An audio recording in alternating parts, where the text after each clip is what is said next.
Chapter 1050. If the old man's smile and current state could be sustained for a long time, Luo Nan's mentality might be more conservative. He might place more of his thoughts in the direction of how to create a similar environment. But that was not the case. Luo Yuandao's stamina and energy were simply not enough to support such a state. After standing alone on the lawn for less than a minute, his body began to sway. Octopus and Nurse Hong rushed over to support him, which directly interfered with the old man's self-logic. He began to struggle, and his emotions began to fluctuate again, becoming irritable. Under Luo Nan's gaze, the frail structure of the old man's body and soul entered a terrible state of chaos after a short few dozen seconds of peace and harmony. In fact, he was even weaker than before. The lawn also began to become chaotic. Octopus and Nurse Hong tried to put the old man into the wheelchair. The old man continued to struggle. During this time he opened his eyes. His turbid and hazy vision, after drifting for a few degrees, locked onto the thick clouds in the sky. Occasionally he would flip his palms up and try his best to reach upwards. At this moment, no matter how constrained Luo Nan's thoughts were, he could still understand. The old man's self-logic formed a link with the clouds in the sky, bestowing a certain peculiar value to it. Perhaps this was the moment when the grandfather and grandson were most connected in over a decade? The problem was that this might not lead to a good result. Muffled rolls of thunder clearly rang in the sky, but Luo Nan's mind escaped during this time. Let's put it this way for the time being. He completed a great switch between Xia City and the Central Pacific Ocean. Due to the shift in focus, the water vapor fake body that had dissipated for a moment on the cruise ship solidified again. Plus, Blood Demon reacted very quickly. His body control ability was astonishing. Even though everyone knew that Luo Nan's soul had left his body a bit, the awkward situation didn't last too long. And at this time, Zhang Yingying's chain of calls helped Luo Nan out of his predicament. The signal came from Xia City, and it chased Luo Nan all the way here. Luo Yui, you've gone too far. The moment the call connected, Zhang Yingying opened her mouth and scolded. You do whatever you want. It's fine if you don't follow the plan, but why can't you contact me at all when you're looking for someone? Did I? Luo Nan's mind was still a bit absent-minded. Zhang Yingying's energetic voice sounded righteous. Didn't your communicator explode? Either the line is busy or you're not picking up. I can't tell that you're quite busy. Except for who else is coming to harass me? Luo Nan retorted in passing. He absorbed a bit of strength from the other side in passing, allowing his mood to calm down a bit. It was also because of Zhang Yingying's reminder that he also split off a portion of his consciousness and swept it over the North Bank's underground laboratory that was several thousand kilometers away. Luo Nan's various communication tools were perfectly placed there. They were originally meant to confuse the enemy, but right now they were just serving as a signal relay station. The only advantage was that he could log into a large local area network like the Psychic Wave Network, which had limited coverage, without any problems. He could Psychic Network Soul Network, but he was Limited Range Network. Luo Soul Luo Nan. Luo Nan sighed. He gradually reduced the hybrid structure of his soul cloak and mica, interfering with the material plane of Xia City. This could be considered as tidying up the mess left behind by his sudden escape. Hopefully, President Ouyang and the others would not work overtime because of this. Aside from this, Luo Nan also saw Zhang Yingying's so-called exploding phone calls. Actually, there were only 2 or 3 of them. As for the other 2, while she was distracted, Zhang Yingying asked again. Then Yuan Wei, have you had enough harassment, or have you been harassed enough? Zhang Yingying asked. Are you done harassing or being harassed? Give me a definite message. There's still 4 or 5 hours until the auction starts. Have you arranged any programs? Programs. Luo Nan's gaze subconsciously swept across Blood Demon and Wan Liuhua's faces. He had no intention of asking. Even if there were programs, he wouldn't be interested in participating, let alone programs. No, I can't do this. Luo Nan's mind tightened. He quickly denied his previous state of mind. If he became distracted, lost in thought because of a notebook, then wouldn't he be exposing his weakness to others? In the end, Luo Nan had learned a few things when it came to interpersonal communication and scheming. Perhaps it was very difficult to do it perfectly. Perhaps it wasn't worth mentioning in the eyes of experts, but he still needed to improve through experience. If he improved a little, then the enemy would misjudge a little. Wouldn't that be the case? Luo Nan calmed the churning thoughts in his mind once more. He redistributed his consciousness to various spatial directions. He needed to be a bit more in front of people, especially in the jadeite light. It would be best if a situation like Blood Demon's palm smashing into his shoulder blade didn't happen again. Luo Nan's thoughts flowed. It only took a second or two for Luo Nan to laugh. I can ask about programs, but I don't have any. I do. Can't I find some fun on such a large ship? Luo Nan's laughter was abrupt. In truth, it was a bit terrifying. Zhang Yingying was stunned for a moment. She didn't respond immediately. Luo Nan temporarily stopped this topic. Your line is busy. I'll make another call. Contact me later. Luo Nan didn't do as Zhang Yingying said and immediately made a call. Instead, he turned to look at the person in the elevator who needed his attention the most. Tu Ge, the bodyguard-like extraordinary, was still lingering in the elevator. The direct reason for this was the tool that came with him. This person was possessed and controlled by the necromancer. It consumed a lot of energy. Tu Ge spent quite a bit of effort to give this colleague the strength to stand up. Luo Nan asked, "Do you want to have afternoon tea together?" Tu Ge's attitude was still restrained and polite. It's okay. I took the liberty to disturb you. I hope you can forgive me. He didn't say anything more. He gave Luo Nan a nod and supported his tool colleague. They walked back into the elevator and left. Luo Nan only turned his attention back after the elevator closed and went up. Blood Demon slapped Luo Nan's back again at this time. This time, both the slap and the reception were done quite perfectly. This fellow Tu Ge isn't simple, right? Yes. He's very strong. He's very organized. Ha! Blood Demon was stunned for a moment. He soon laughed. Brother Luo, your comments are quite unique. Luo Nan laughed. He didn't speak in detail. He thought for a moment, found a number, and dialed back. Hello. Sister Pomegranate. He was calling his cousin Emohan. She was also one of the two people who had called just now. Emohan was clearly in class. She picked up quickly and spoke in a low voice. Luo Nan could still hear the unhappiness in her tone. You're back from playing around? Don't look for me. It's Yuqin looking for you. It looks like it's quite urgent. Luo Nan immediately understood. Yuqin's call must have gone unanswered. She was worried that Luo Nan wasn't picking up on purpose, so she asked for Emohan's help. Aside from being urgent, this method of doing things was excessively careful. It showed that Yuqin held more reverence towards Luo Nan. However, there were certainly many twists and turns involved to be able to force Yuqin to this point. Luo Nan didn't hope to understand everything in an instant. He also didn't want to waste his brain. He gave Emohan a few vague grunts and hung up the phone. Luo Nan thought of an old acquaintance of Xia City, who he had met on the same cruise ship not too long ago. That person was Yuqin's father. What was his name again? Chapter 1051. Luo Nan wanted to immediately call Yuqin, but he turned to glance at Blood Demon and the others. They were still waiting idly by the elevator. His mind stirred, and he nodded in that direction. My classmate is looking for me. It's probably a bit of a private matter.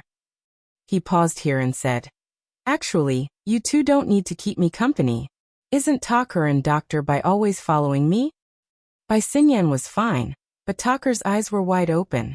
His words were stuck in his throat. Why am I always following you? Talker's expression was rich, but the problem was that no one paid attention to him. Blood Demon and Wan Luhua looked at each other. We're being ignored. Okay, this is a joke. In fact, they could feel that Luo Nan's words were unclear, but they were exceptionally clear about his purpose. It seemed that this fellow wanted to do something. The kind that would look for trouble. Yes, they could see that Luo Nan was still young. Perhaps he felt that it wasn't good to lose face in the face of complicated interpersonal relationships, or perhaps he instinctively rejected the tyrannical behavior of bullying the weak. In short, the two extraordinaries, who could suppress the vast majority of variables, had become burdens. The two extraordinaries were unable to fully understand Luo Nan's mental journey for a while. However, they were all intelligent people, so they didn't need to speak too bluntly. A large part of the reason why they kept following Luo Nan was because they were worried that Luo Nan would directly clash with the extraordinaries on the Jadeite light ship.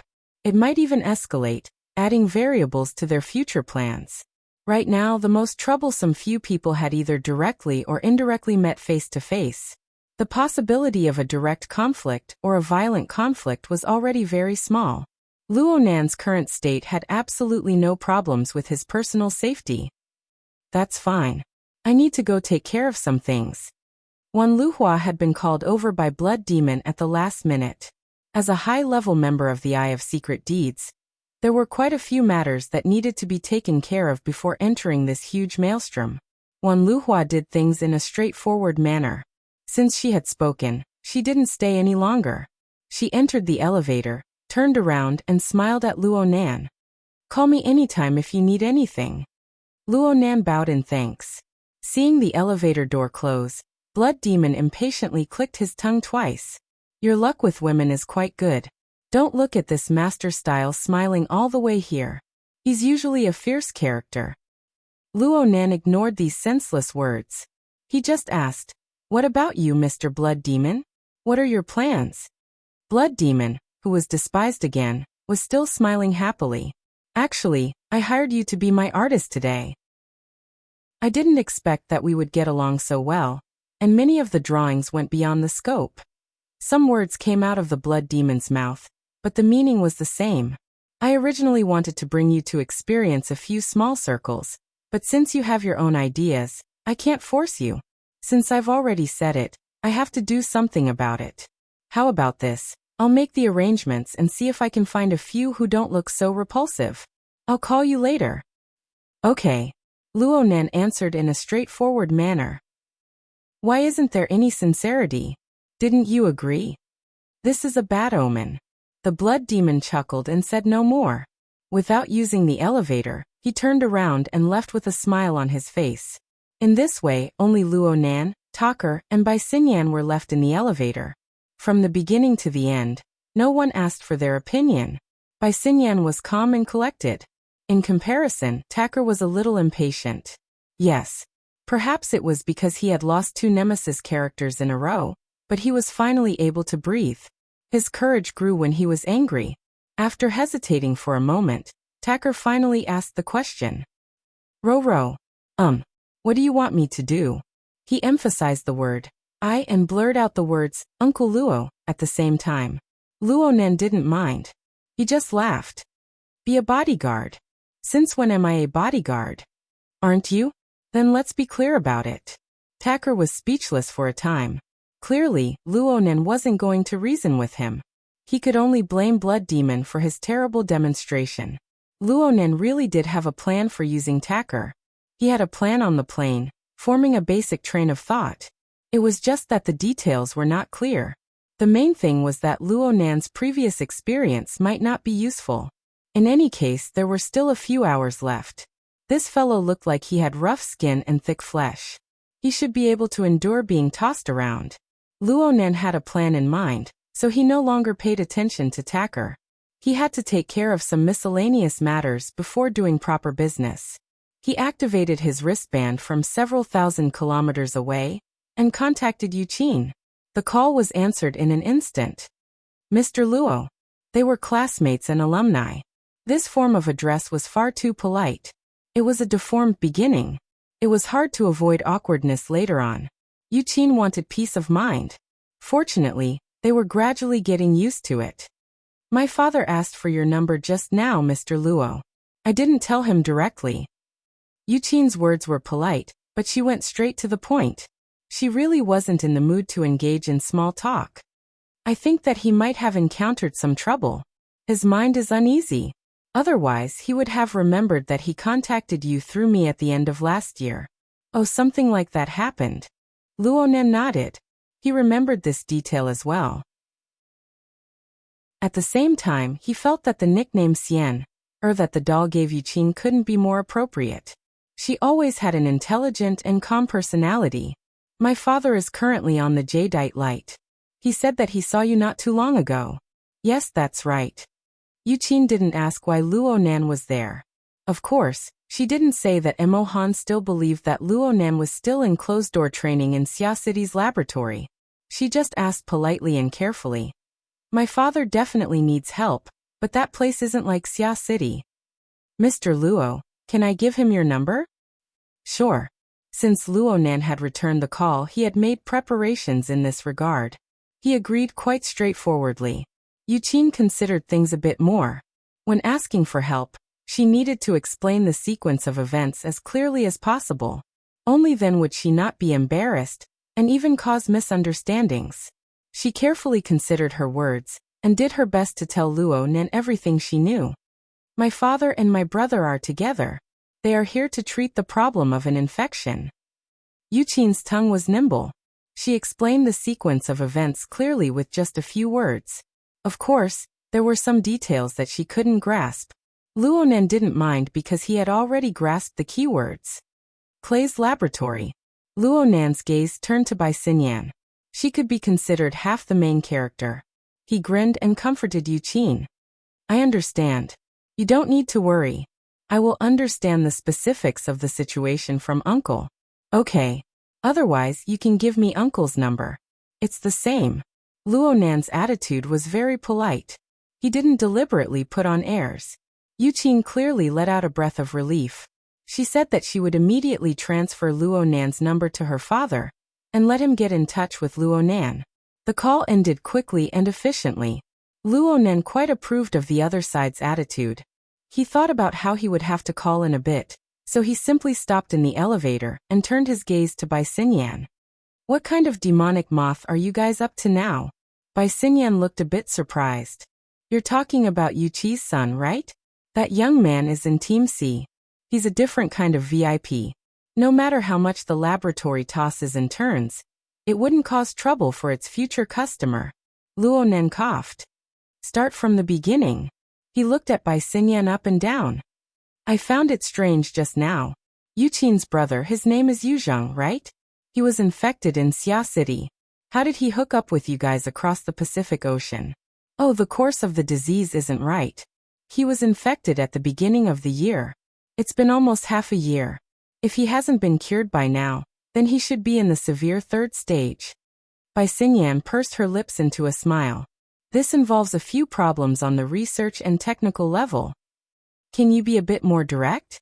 Luo Nan's lips twitched. The water vapor body reflected his thoughts, and he subconsciously moved his fingers. His thumb and index finger unfolded one after the other.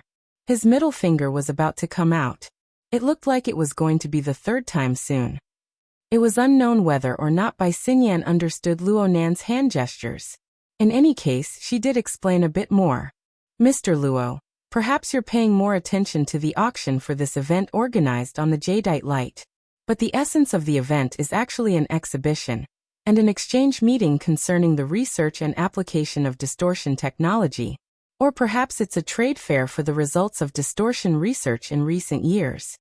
Among them, the controllable distortion technology is one of the most eye-catching ones. Luo Nan's fingers paused. Controllable distortion? That's right.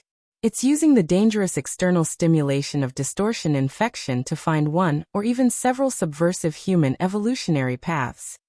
To put it simply, through this experiment, a new path can be opened between ordinary people and ability users. It's independent of the two existing paths of self-awakening and burner transformation. Bai Xinyan spoke with fervor and assurance. She spoke of everything she knew without holding back. She spoke without reserve. Admittedly, she spoke in a straightforward manner, but her contents possessed a shocking power. In the end, Luo Nan still extended his middle finger. His three fingers remained there, but his meaning had already changed completely. A third path. At least that's what the presentation said. It's the product of multiple technological collaborations. LCRF, Tianqi, Deep Blue, and a few private laboratories have all joined in. They've all achieved certain results. And Dr. Clay, my mentor, presides over the laboratory. He's the demonstrator of this technological achievement. The goal of doing this is to explore its value a step further. Right now is the time to expand its influence within a certain range, and find even more supporters. Luonan raised his eyebrows. And at this moment, a communication wave activated the wristband of Gear's underground laboratory far away on the north bank. This call was within his expectations, but Luonan was surprised when he noticed the caller. "Hello, student Yuqin?" "Mr. Luo." Yuqin's enunciation was as clear as before, but compared to a few minutes ago, the speed of her speech was clearly faster. Her choice of words was less particular, and her final words were a bit shaky. "Mr. Luo, I can't contact my father." "Huh. There's also Yu Zheng. There's also Uncle Lu. There's also Secretary Zheng. They aren't picking up the phone." Chapter 1052. Yu Zheng sat ramrod straight. He was even more upright than he was in class. It wasn't that he wanted to sit like this, but the metal ring on his neck was constantly releasing a weak electric current that paralyzed the central nervous system. It made him unable to muster the slightest bit of strength from head to toe. He was in whatever position the others were in. He felt more like a patient with high paraplegia who was placed in a wheelchair with the other two members of Team C. He was controlled by the men in black suits behind and beside him as they walked through the long corridor and entered this unfamiliar room. Then he saw the people in groups A and B and saw that they were similarly paralyzed. He also saw the catheters extending from their bodies and the blood flowing through them. A whining sound rang in his ears. It came from the two fellow sufferers, and perhaps also from himself. The situation didn't change according to Yu Zheng's will. The guys in groups A and B before him were treated a bit better than them. At least they had sofas and carpeted floor to lie on. They could only sit in wheelchairs and lean against the wall, shoulder to shoulder. Their hands and feet trembled as they waited for misfortune to descend. Yu Zheng didn't know what was going on at all. In the beginning, he didn't know who had ordered these expressionless men in black suits to suddenly attack them, knock down old Lu, take away their communication equipment, and bring him here alone. Now that he entered this suite, he saw the floating mass of flesh that seemed to be slightly wriggling. He also saw the catheters, blood donors, and equipment. He also saw the middle-aged white man who was half lying on the bed and receiving a blood transfusion. He had an answer to the previous series of questions, but he still didn't know where this guy came from. It was an extremely terrible situation. There was a serious information imbalance. Yu Zheng's thoughts could only move towards endless imagination. In the past few minutes, he had considered at least a dozen possibilities that could be used as suspense or horror. But in the end, everything turned into a meaningless turbid current of emotions. They wantonly squeezed his heart, stirred his brain, and turned his entire body into a continuously heated pressure cooker. His eyeballs were almost squeezed out of their sockets. Yu Zheng struggled with all his might, but the electric ring on his neck just happened to control him. It reduced his efforts time and time again, intensifying his despair. Finally, after a powerful wave of emotions overflowed, Yu Zheng's state inevitably fell into a trough. His mind was in a trance, and his expression was blank. He looked at the black suits and some medical staff bustling around the room, adjusting the catheters and adjusting the instruments. He did not know how to react. Finally, there was only one thought in his mind. How did he end up in this situation? He vaguely remembered that just 10 minutes ago, as a human experimental subject who could be lying on the operating table at any time, he was a little nervous about facing the unknown. But he was not as anxious as his father. In fact, he was even a little eager. Thinking further, it wouldn't be an exaggeration to say that he was full of ambition. In his opinion, being a lab rat was nothing. All he needed was the ability to bite open the cage.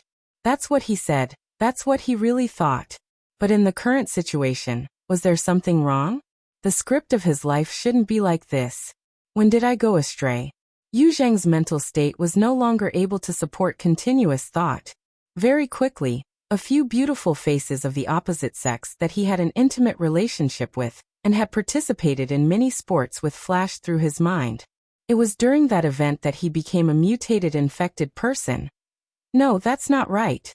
Yu Zheng's thoughts flickered once more, and the face of a beautiful woman appeared faintly in his mind. She seemed to be called. What was her name again?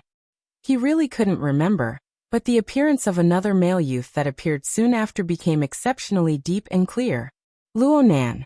Right, it was because of that beautiful woman that he and Luo Nan became enemies. Things became awkward from then on. Even though he was infected later on, it was to a large extent because he entered the circle of unfriendly people with Luo Nan. During this period, more and more information about Luo Nan came to his family.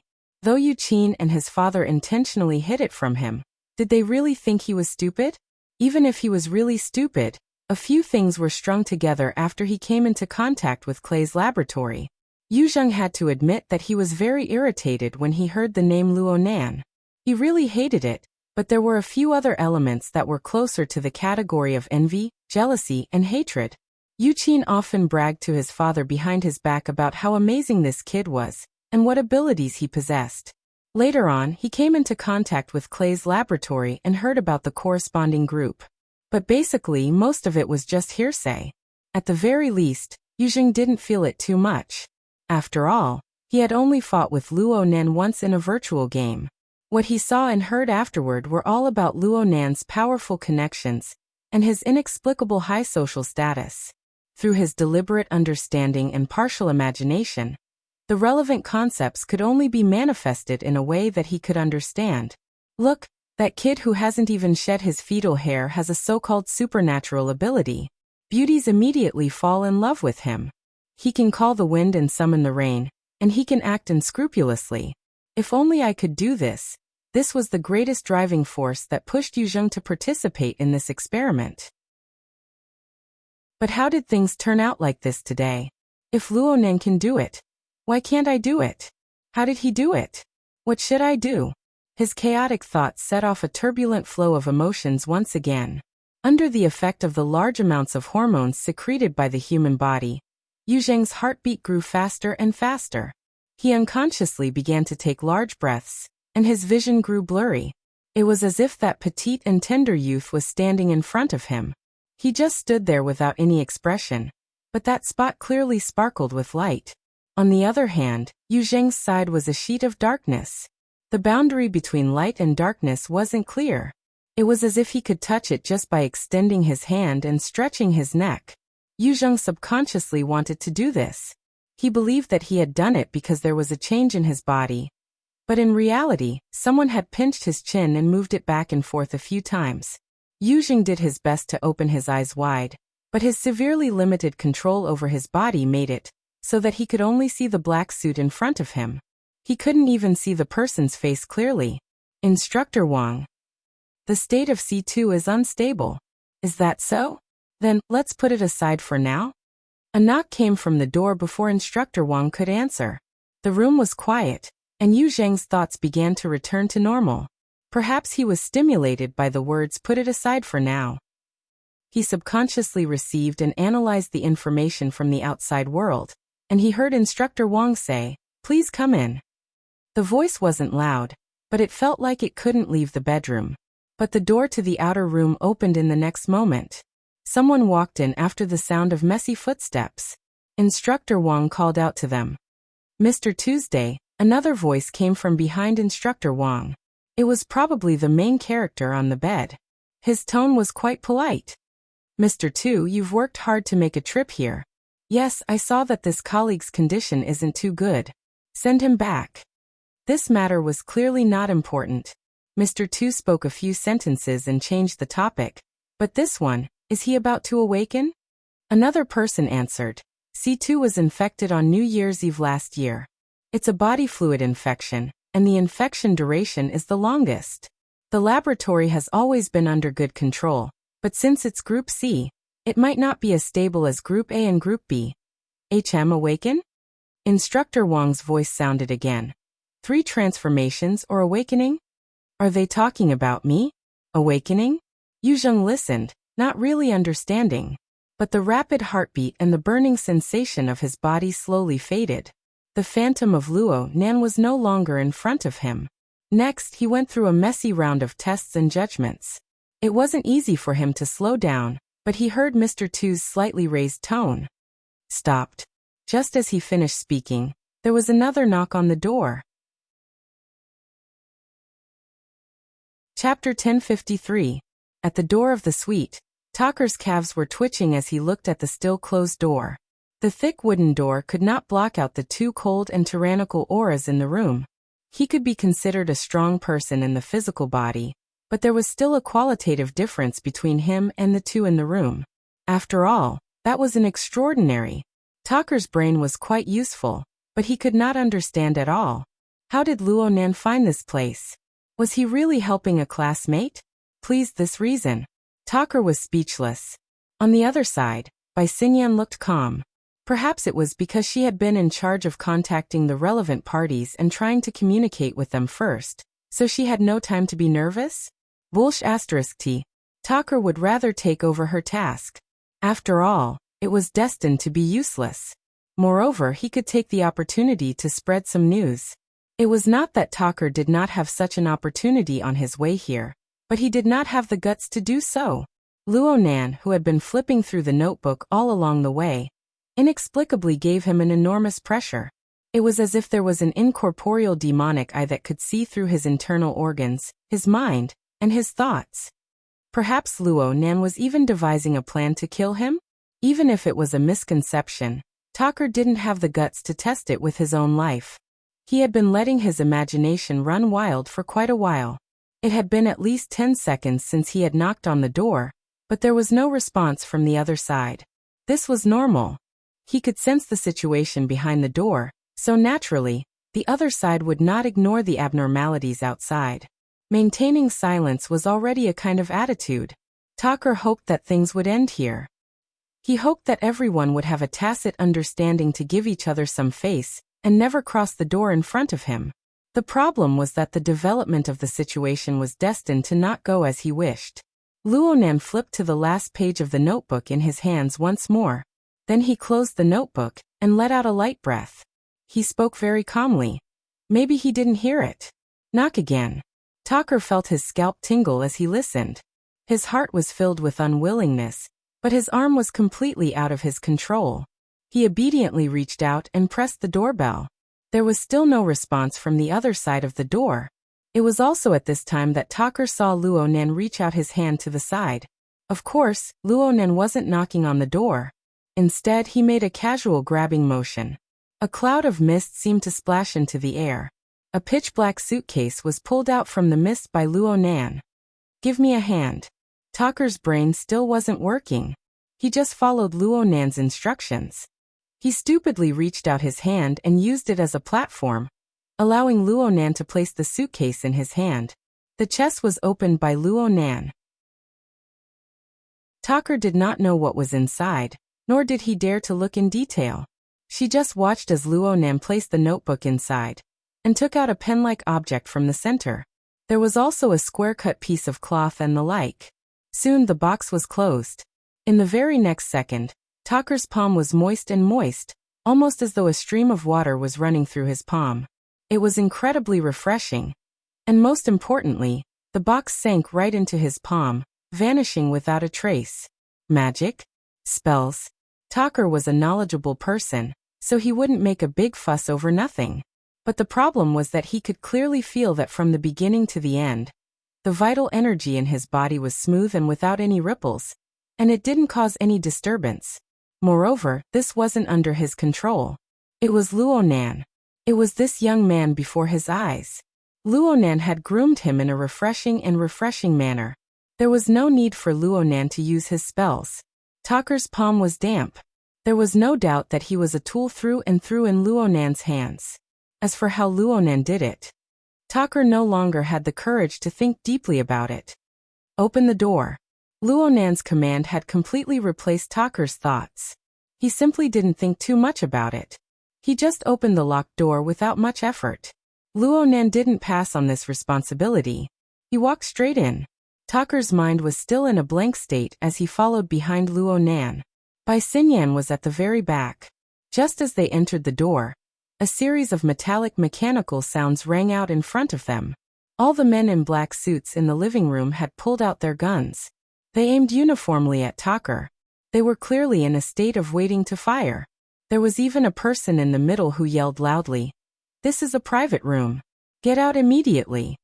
Tucker's mind finally cleared up a bit under the focus of the lethal weapons. But he didn't care about these words. The matter was clear. Given the nature of these people, if a different group of people were to come in this way, no, they might not even be able to come in before they would be turned into a beehive by the bullets that shot through the door. It was precisely because of these words that the other party knew of the special nature of this place. Knowing is fear, and fear is understanding. It's true that everyone here is a tool. The group of men in black suits had sunglasses covering their faces, but it couldn't hide the beads of sweat that slid down their foreheads. Their heavy breathing exposed their unease and fear early on. Luo Nan didn't pay attention to this. It was as if he didn't see the pitch-black muzzles in front of him. He looked around very naturally. Mr. Black Lion was here just now, right?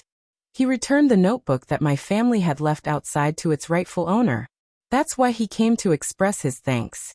This lousy reason. No one answered him. Luo Nan's gaze quickly locked onto the man in the worst condition among the group of men in black suits. It was tool number 1, who had returned from the mission of returning the notebook. Luo Nan nodded and answered his own question. It looks like this is the right place. Luo Nan didn't stop as he spoke. He walked straight into the bedroom. This was too much. The men in black suits, who had gone through strict training, instinctively wanted to pull the trigger. But a concise command came from inside at this time. Withdraw. It was as if the men in black suits had been pardoned. They withdrew their guns one after another, but they still blocked Luo Nan's path forward. The problem was, what was the point of that?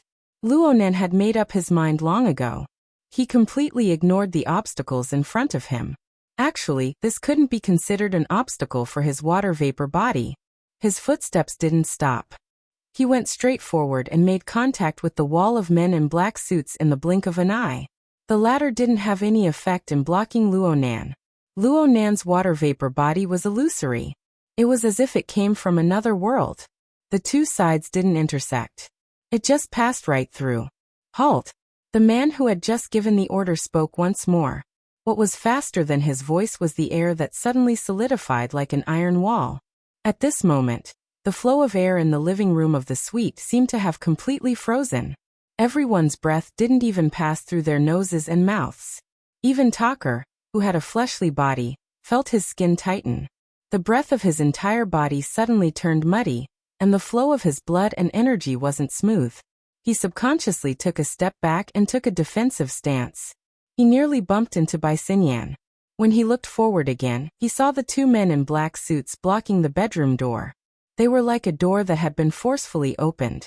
An indescribably strange sound separated them. Their bodies were stiff, and they lost all consciousness. Luo Nan, who had just passed through with his illusory water vapor body, appeared in a position near the back of the center of the door.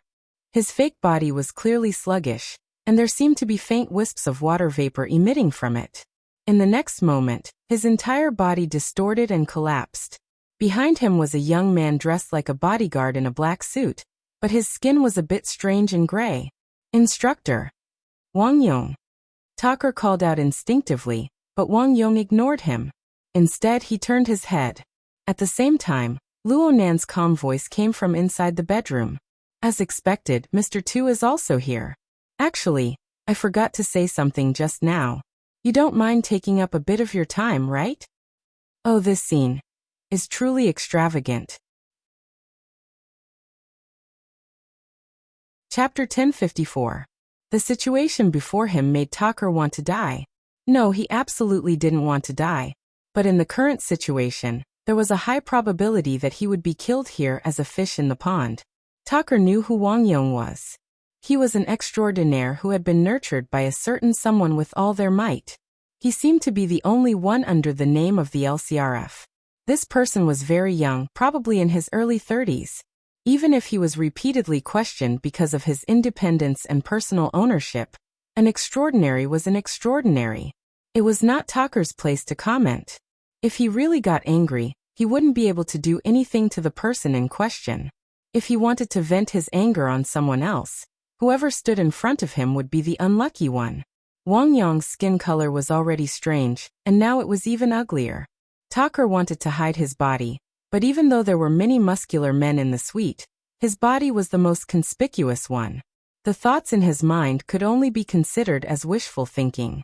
Fortunately, when Instructor Wang Yong saw that his line of defense had been broken through for no reason, he was stunned for a moment. Without even looking at Tucker and Bai Xinyan, he quickly turned around and rushed into the bedroom. In any case, the two of them wouldn't make any further moves. Indeed, Tucker and Bai Xinyan were very well behaved. They stood where they were and exchanged glances with the black suits in the room, showing their respect to each other. At this time, Luo Nan's line of sight had just finished cruising through the blood donors, the catheter network, the blood transfusion receptors, the relevant hubs, and the refining apparatus that filled the bedroom.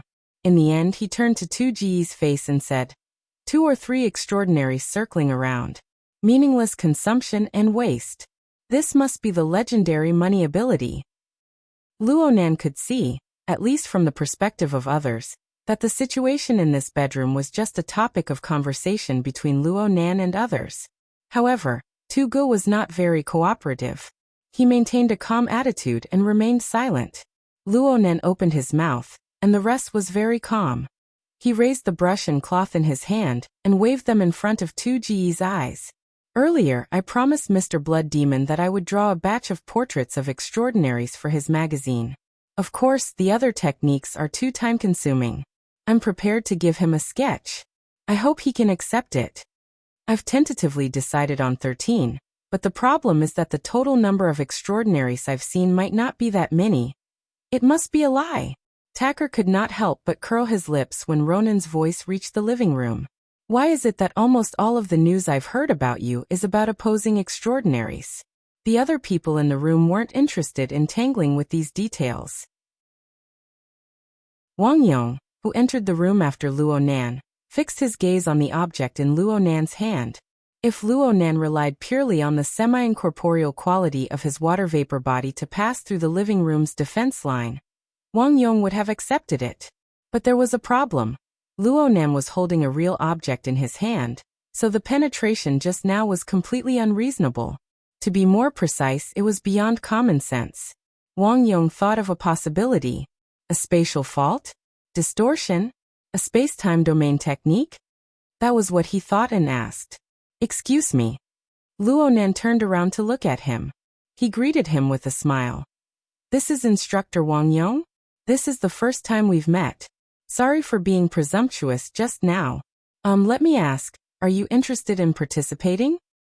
Seeing that the bedroom was about to descend into an even more awkward atmosphere, old Els, who was still half sitting and half lying on the bed, coughed softly twice. He was very restrained, but it was enough for the people involved to understand what he meant. Wang Yong's face was cold as he gestured with his hand. Mr. Luo Nan, there's a patient here. If there's nothing else, please leave. Does that mean you agree? At Luo Nan's age, once he began to pester endlessly, his temperament really did match. Tu Gu and Wang Yong weren't people who were good at talking. Their skill at feigning civility and sincerity wasn't maxed out. Normally, it would have been fine. The power of extraordinaries could crush most obstacles. But they just had to encounter Luo Nan right now. And the situation was super complicated. The leaders of both sides of the conflict didn't have any intentions of directly talking to each other. It was impossible to guess Luo Nan's thoughts for now. But old Els was clearly angry. Someone had directly barged into the bedroom and was deliberately ignored. Anyone would be angry in such a situation. For old Els to be able to maintain his composure was already first-rate shrewdness. Half a second passed before Wang Yong replied stiffly. This can be discussed later. Right now he's being treated. Treated who? Blood transfusions or blood donors. Luo Nan looked around once more at this exceptionally narrow bedroom that could already fit over 10 people. 9 blood donors in backup, and 1 recipient. In his eyes, there were no secrets to speak of. If it's blood donors, then although these people can't walk properly, their central nervous systems have been disturbed by external instruments. They'll be fine once they've been dismantled. If it's said that they've been infected by a mutation, then they're all in the second stage right now. Even if their states are unstable, they can still be saved after a bit of tossing and turning. As for this, Luo Nan's gaze stopped on Wang Yong's face. He used his thumb to poke to the side, making it clear what he was referring to. His problem doesn't lie in his seemingly pure clone body. It doesn't lie in the mechanical backup of his soul information. Instead, it lies in his utterly terrible initial structural design. He hasn't sat properly since he was in the womb. Yes, whether or not he was born alive is still unknown. What's the point of tossing and turning? Luo Nan's words were thrown in Wang Yong's face. Wang Yong subconsciously swept a glance to the side of the bed, then he quickly shifted his gaze to stare at Luo Nan. Mr. Luo, the patient is in front of you. Please be careful with your words. Patient? This isn't a treatment. It's a life extension. That's not right either. Luo Nan endlessly defined and changed his words. At the same time, he let the special paintbrush spin between his fingers. It was the standard frivolous behavior of a youth, but anyone who had a deeper understanding of him could see that there was an element of malice within. In my opinion, this isn't a treatment. It isn't a life extension either. It's more like an investment. And it's not an investment in industry. It's a venture investment. There are some areas where investments are necessary, but self-righteous investments that waste resources can only be called extravagant and wasteful. Stopping losses early is the most appropriate thing to do. Of course, I'm not familiar with this line of work. I'm just borrowing it to make an analogy. Old Els coughed once more on the bed. This time, he simply cleared his throat and then spoke. I'm familiar with the field of venture investment. Perhaps we can help each other out. No matter who looked at it, this was Old Els taking the initiative to release an act of goodwill. It was for the sake of breaking the deadlock of mutual disregard and entering a normal mode of communication. But this required Luo Nan's cooperation. Luo Nan really did stop spinning the paintbrush. He used 3 fingers to pinch the bottom of the paintbrush, exposing the jade white brush shaft to everyone's line of sight. This included Luo Nan himself. He stared very intently at the paintbrush. He was talking about another matter. Lifespan is probably the most conspicuous indicator of a leap in the hierarchy of life. It is probably one of the most popular directions. Someone once said to me, laying down laws is like a pass. Piling up corpses is like a mountain. In order to surpass the limits and obtain the tinder, sacrifices are inevitable. But if we just sit on a mountain of flesh and corpses and watch others sacrifice themselves, then we casually toss out a few melons and dates and call it venture investment. Then there's no meaning to it. There's an ancient saying, one man holds the pass against 10,000 enemies. I don't want to give the authority to open up the limits of the human race to the hands of this person. Mr. Tugo, what do you think? Chapter 1055. Tu Ji's face was expressionless. His sunglasses covered his eyes, and he did not open his mouth to speak. This caused the atmosphere in the bedroom to fall into an extremely awkward state. On the bed, Old El's eyelids drooped down. His face was as heavy as water.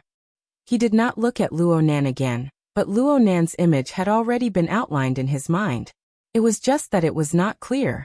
This was because he still did not understand what Luo Nan's goal was in charging into this place. Taking the initiative to attack in a disadvantageous situation, to advance as a retreat?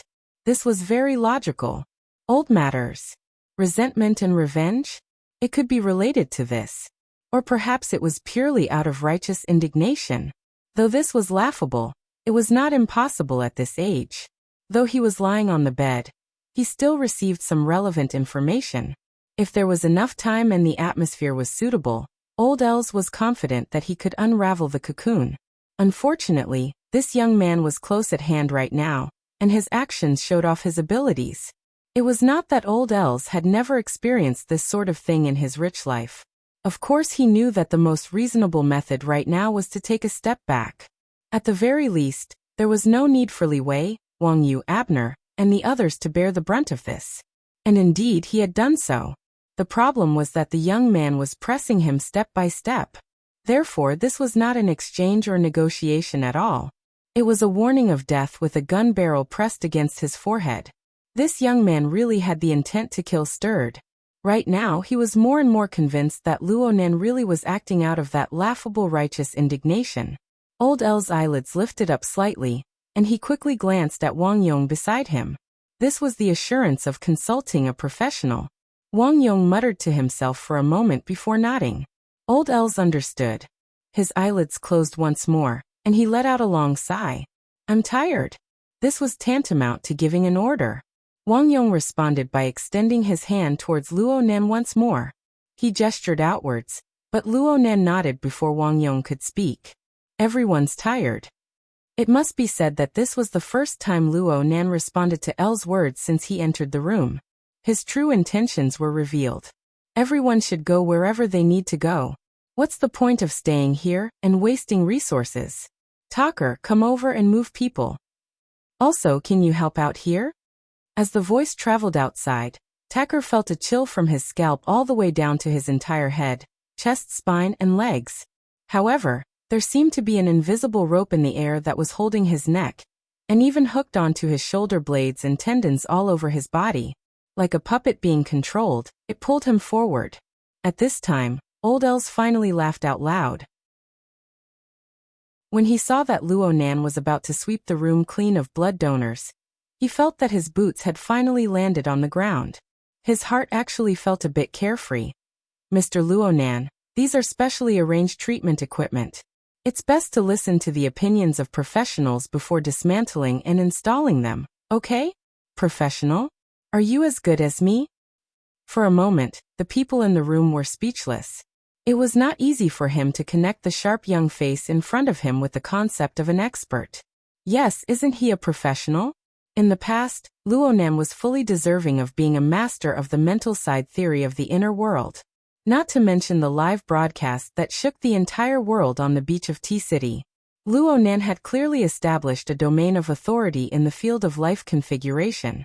Perhaps every major laboratory and scientific research organization in the world was still engaged in intense debates over Luo Nan's demonstration of segmentation, superconfiguration theory, and demonstration. However, anyone who wanted to question him would have to step over the sand monster that was created out of thin air and give a sufficiently incisive and fatal explanation. Perhaps there would be such a thing in the future, but right now, Wang Yong could only forcefully block them with his stiff arm. Mr. Luo Nan, please leave immediately. I'm going to leave, but how? Luo Nan revealed a smile towards Wang Yong. Wang Yong's heart suddenly became alarmed. He completely relied on his instinctive reactions to mobilize the blood energy of his entire body. He instantly broke through the limits of the material body, shook the atmosphere, and rushed back to the abyssal region from the material plane. In the blink of an eye, the flow of air in the entire bedroom, and even the wider area, was completely under Wang Yong's control.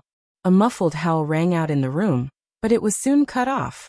Only the frequency of the high-speed vibrations of the air could be heard. It faintly resonated with the distant turbulence of the abyssal region. It lashed at people's bodies and minds, bringing about a suffocating pressure. Under the effects of the power of an extraordinary, the abyssal region and the material plane were truly separated by a paper-thin barrier. The mental side could borrow the power of the abyssal region to attack the material plane, while the fleshly side could exert reverse interference, destruction, and even deep utilization. This sort of unyielding and skillful mutual interference and mutual achievement was something that the fleshly side and below could not hope to achieve. The confrontation between the fleshly side and the mental side, especially at the level of extraordinary, required that the power not be released lightly. If it was released, it would hit. It was necessary to actively disrupt and destroy the power transmission model and route of the mental side. Of course, nothing could be better than to directly destroy the frame of the enemy's body and soul and deliver a fatal strike. Wang Yong knew very well that Luo Nan's real body was not present in this situation. What was presented was merely a kiting thought, a long-range projection of soul strength. Luo Nan should not even dream of a fatal strike. However, this kiting projectile technique might appear to be extremely ingenious in its application, but it was destined to not possess high-intensity and long-term combat capabilities. Luo Nan was taking it for granted if he wanted to shake the area overseen by two extraordinaries. Wang Yong was confident that he could destroy Tu Gu in an instant in a direct confrontation. Not to mention that his and 2Ge's abilities came from the same source. They could mutually complement each other, realizing the effect of 1 + 1 is far greater than 2. What Wang Yong paid the most attention to right now was still Luo Nan's mysterious and unfathomable space-time domain technique. No matter what level one was at, this was one of the most headache-inducing extraordinary abilities. This was because it deviated far too much from common sense. It was very easy to create unpredictable variables. Wang Yong immediately made his move. 80% of his mental strength was used to perceive the surrounding environment, and he exerted his strength to form a powerful interference against this area. This was all for the sake of quickly capturing traces of Luo Nan's operation in the relevant domain, locking onto the source, and destroying the critical power structure in one fell swoop. He needed to end this battle quickly. Old L's state could not withstand being tossed about. For some reason, Blood Demon and Wan Luhua did not follow along. They could appear at any time. He needed to take advantage of the fact that the two extraordinaries on his side occupied an absolute advantage in terms of hard power.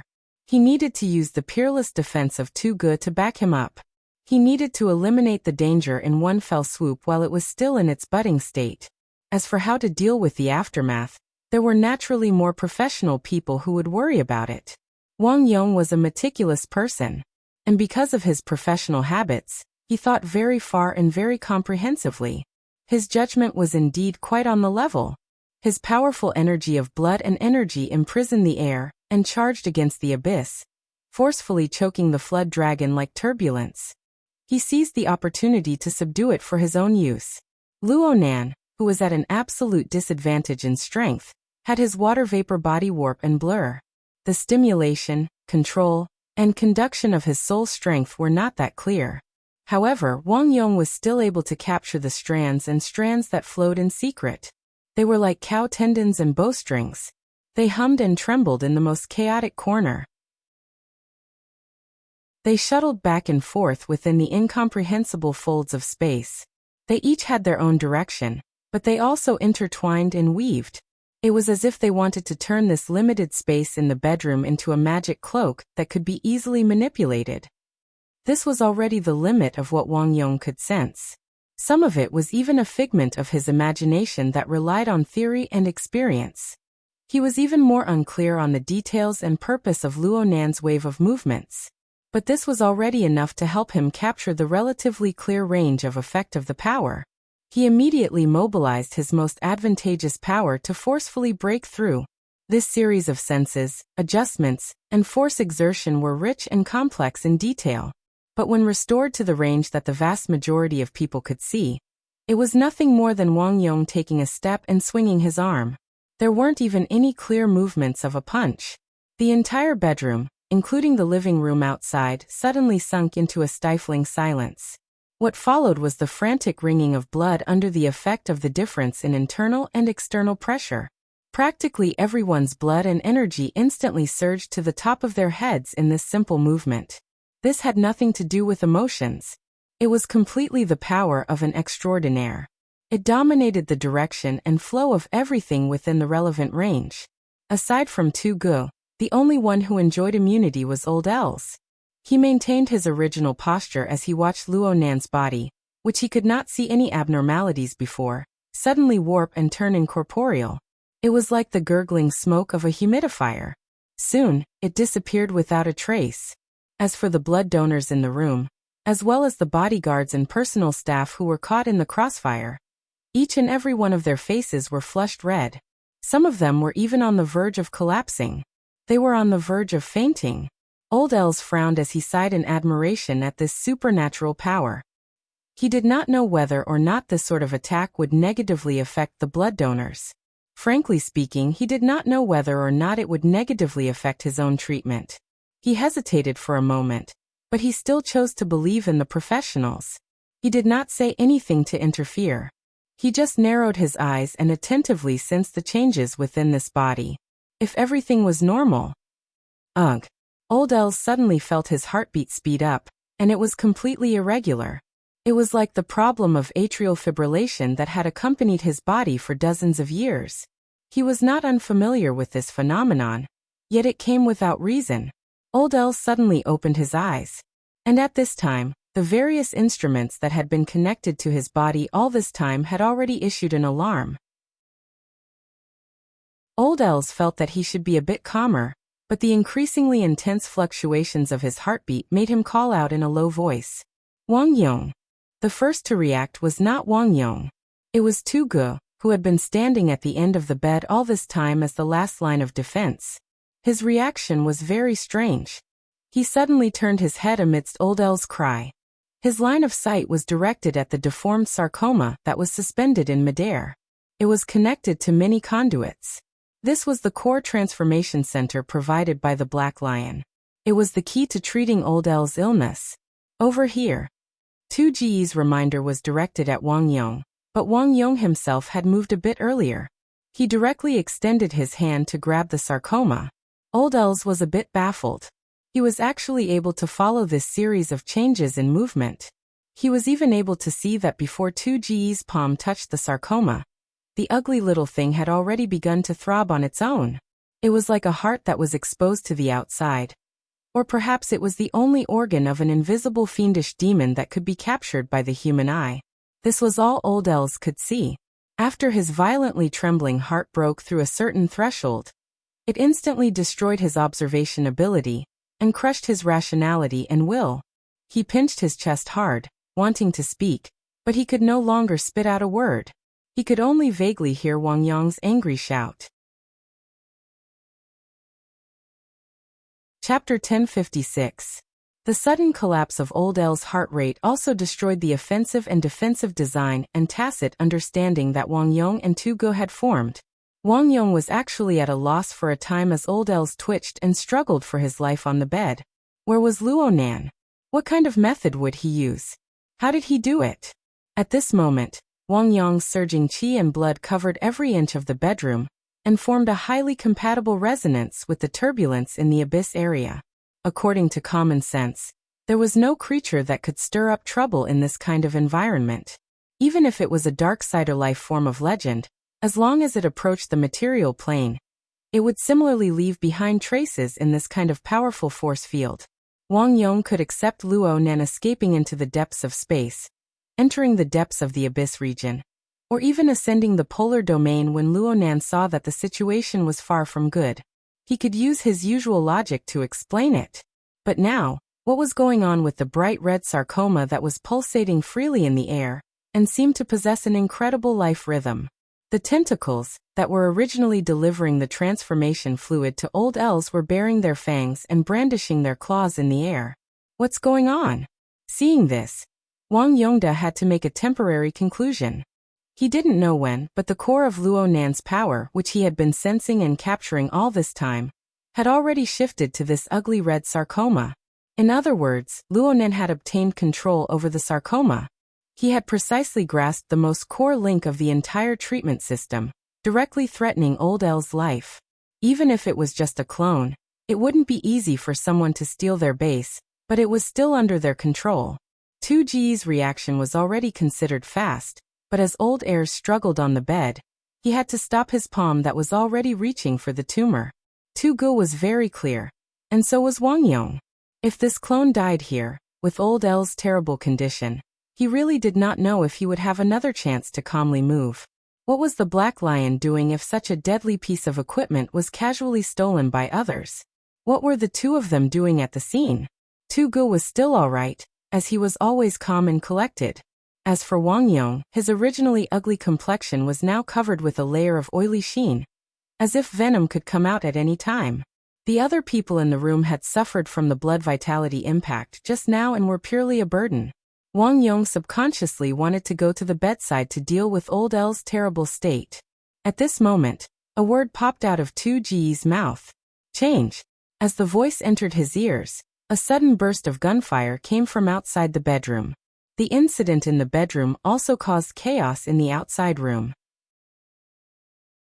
Wang Yong's eyelids twitched, but he didn't hesitate, nor was he distracted by the chaos outside. His center of gravity, which had shifted a little earlier, shifted again as his muscles contracted. He did not pay attention to Old Els, whose hands and feet were twitching on the bed. Instead, he forcefully made the nearly ebb interference field surge once more. This time, it was not to capture the elusive Luo Nan. Instead, it was to crush the blood donors who had formed a circle around the bed. A life for a life. At the very least, he had to put on this posture. At the same time, Tu Ji's hand, which had paused just now, once again reached out, grabbing at the bright red sarcoma that was right in front of him. Wang Yong had been the one to deal with Luo Nan just now, and Tu Ge had been the backup. Now they had to switch roles. This was because Luo Nan had cut into Wang Yong's blind spot of observation and thought. He had successfully infiltrated into Tu Ji's range of control.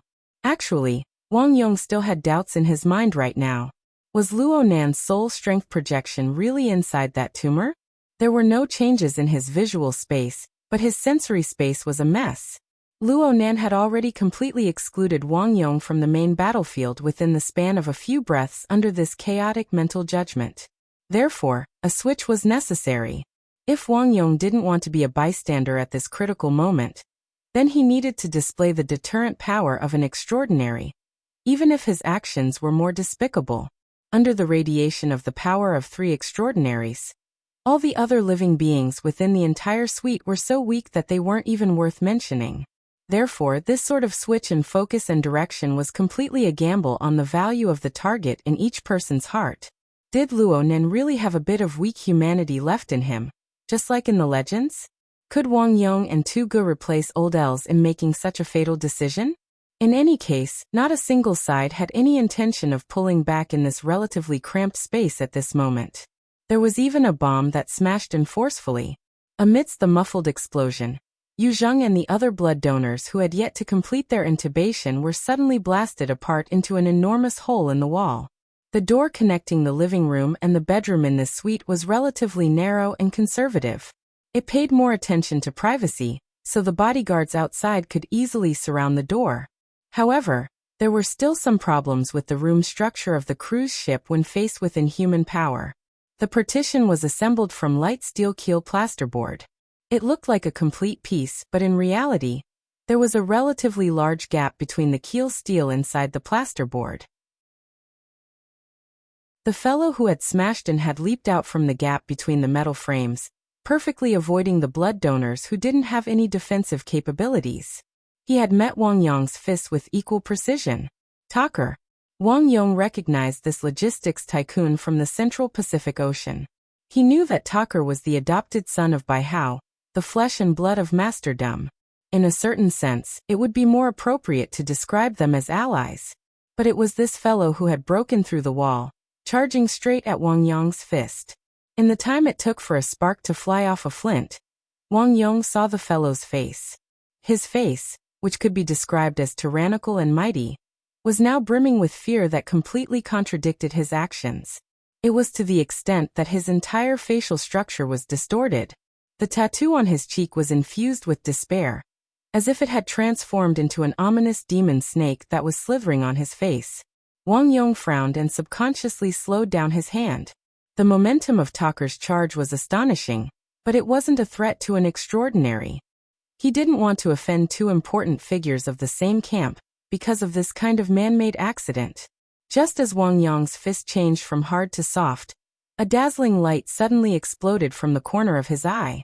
As for the power behind the piercing light wave, and the impact it formed on the interference force field that he was leading, that was a problem for the next wave. No one could contend with the speed of light.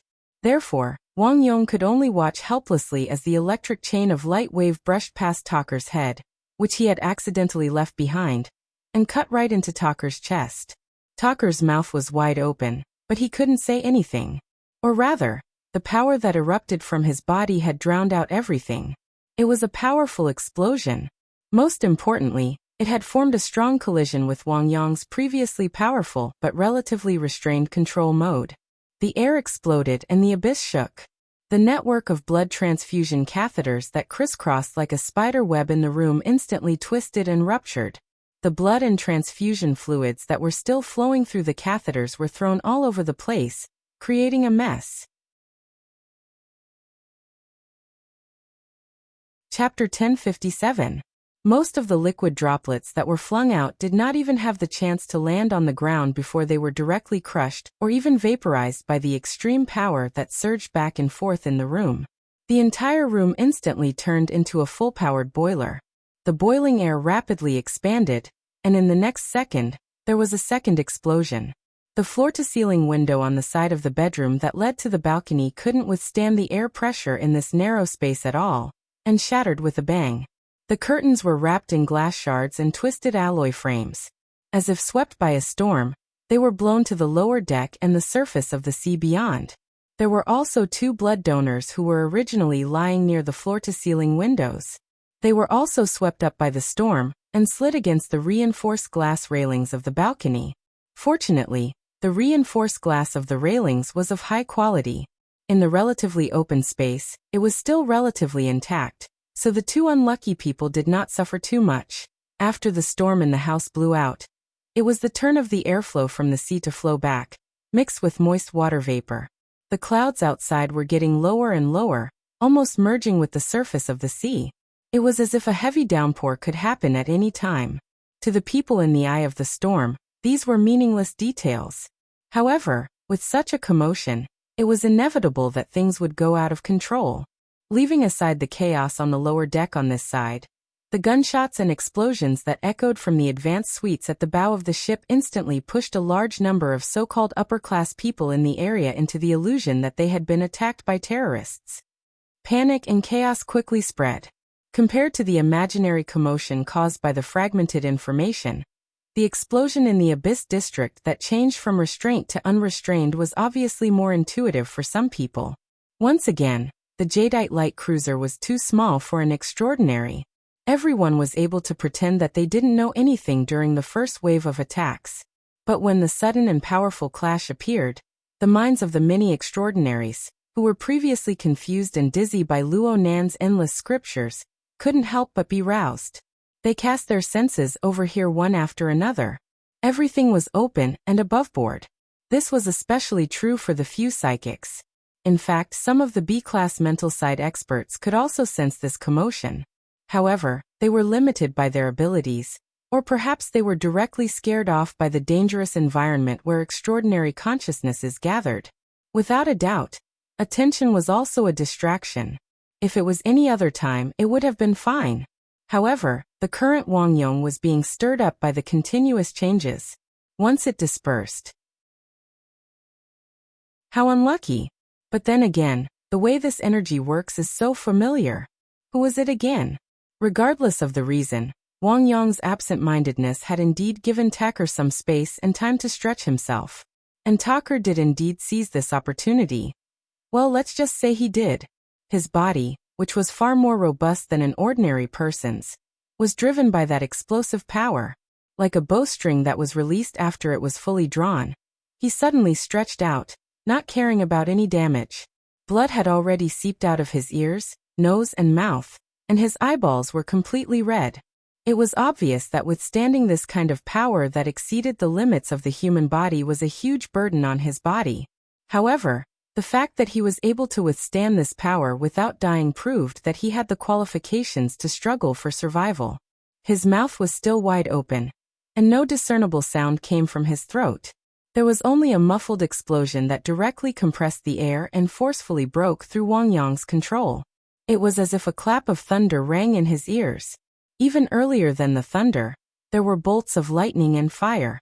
However, this wave of lightning and fire did not pierce through Wang Yong's back, but directly burst forth from Tucker's body. This time, even if Wang Yong was a fool, he could finally capture that familiar feeling and turn it into a definite concept. Electromagnetic direction. Jintong. Wait a minute, Tucker seems to be electromagnetic as well? Useful and useless thoughts constantly intertwined and influenced each other. While Wang Yong was absent-minded, Tucker, wrapped in dazzling electric chains, charged forward like a mad bull, charging straight into Wang Yong's midsection. It had to be said that Tucker's control over his power was extremely crude, and there were also some subtle and ambiguous areas in terms of its level. However, the power he was currently carrying had indeed become a substantial threat to Wang Yong. Wang Yong's eyes were cold. He returned a punch, parried his elbow, and lifted his knee. His perfect control over his power allowed him to effectively mobilize the blood and chi in his entire body. It seemed like he was defending, but he was actually using defense as offense. By relying on his perfectly synchronized interference and control over the material and spiritual planes, he dispelled Talker's powerful initial attack and seized the opportunity to counterattack. When his knee fell, the entire floor of the bedroom shook and deformed like waves, and the state of the room became even more unbearable. The electric chains that came charging at him were like flowing water. They streaked across the edge of Wang Yong's reef-like defensive force field. Even though a small portion of it managed to penetrate through, it only made one side of his body feel slightly numb. Wang Yong, on the other hand, took advantage of his steps to agitate the gathered blood and chi and fused it with the turbulence he subdued in the abyss region. With a hidden explosive force, he struck Talker's side abdomen with an uppercut. This punch was extremely ruthless. When it hit its target, Talker's body seemed to have been electrocuted. His body twitched and jumped, and the lower left half of his ribs were immediately crushed. The explosive sound that came from his wide-open mouth was also cut off by the bloody foam that came out from his mouth. Wang Yong furrowed his brows when his attack succeeded. Due to the force of his punch, the back half of Talker's body slid sideways. Talker's previous jumping was essentially like a slippery loach. It cleverly dispelled the heavy injury that would have dislocated all his internal organs. His body also fell to the side, coincidentally avoiding Wang Yong's attack. This should have nothing to do with Jin Tong or electromagnetic energy. Instead, it should be the foundation of yoga, which was a traditional practice in the subcontinent. This attack was completely Talker's instincts, and it had indeed reached the limit of what he could handle. His blood-red eyes had lost their focus, and his mind was completely muddled. The direction in which he fell was exactly where Tu Ge was. The entire bedroom was not very big, especially the area at the end of the bed. There were also the blood donors placed by the wall. Wang Yong, Tu Ge, and Talker were all extremely strong people. The three of them piled up there, filling up the entire area. Other than the moment when Talker broke through the wall, all his other movements had to be executed in the space of an inch. After all, Old Els was not completely dead yet, was he? Talker's fall had indeed caused him to crash into Tu Ge's back. The electric glow on his body flickered, and he still looked very intimidating. Wang Yong reached back and grabbed Talker's back. It was also at this opportunity that Wang Yong glanced in front of Tu Ge. He saw that this expert, who was even more powerful than him, had just grasped the bright red tumor in his palm. Then he exerted his strength. Following an indescribable strange sound, the entire tumor was forcefully crushed by Tu Ge into blood and flesh. The blood and flesh splattered out from the gaps between his fingers. Some of the flesh directly hit Talker's face, and it was a bloody mess. So ruthless, but it's considered a success? Naturally, such a thought flashed through Wang Yong's mind. But in the next moment, a sharp and ear-piercing hissing sound exploded. It was filled with madness and chaos. The source of the sound was Tu Ge's palm.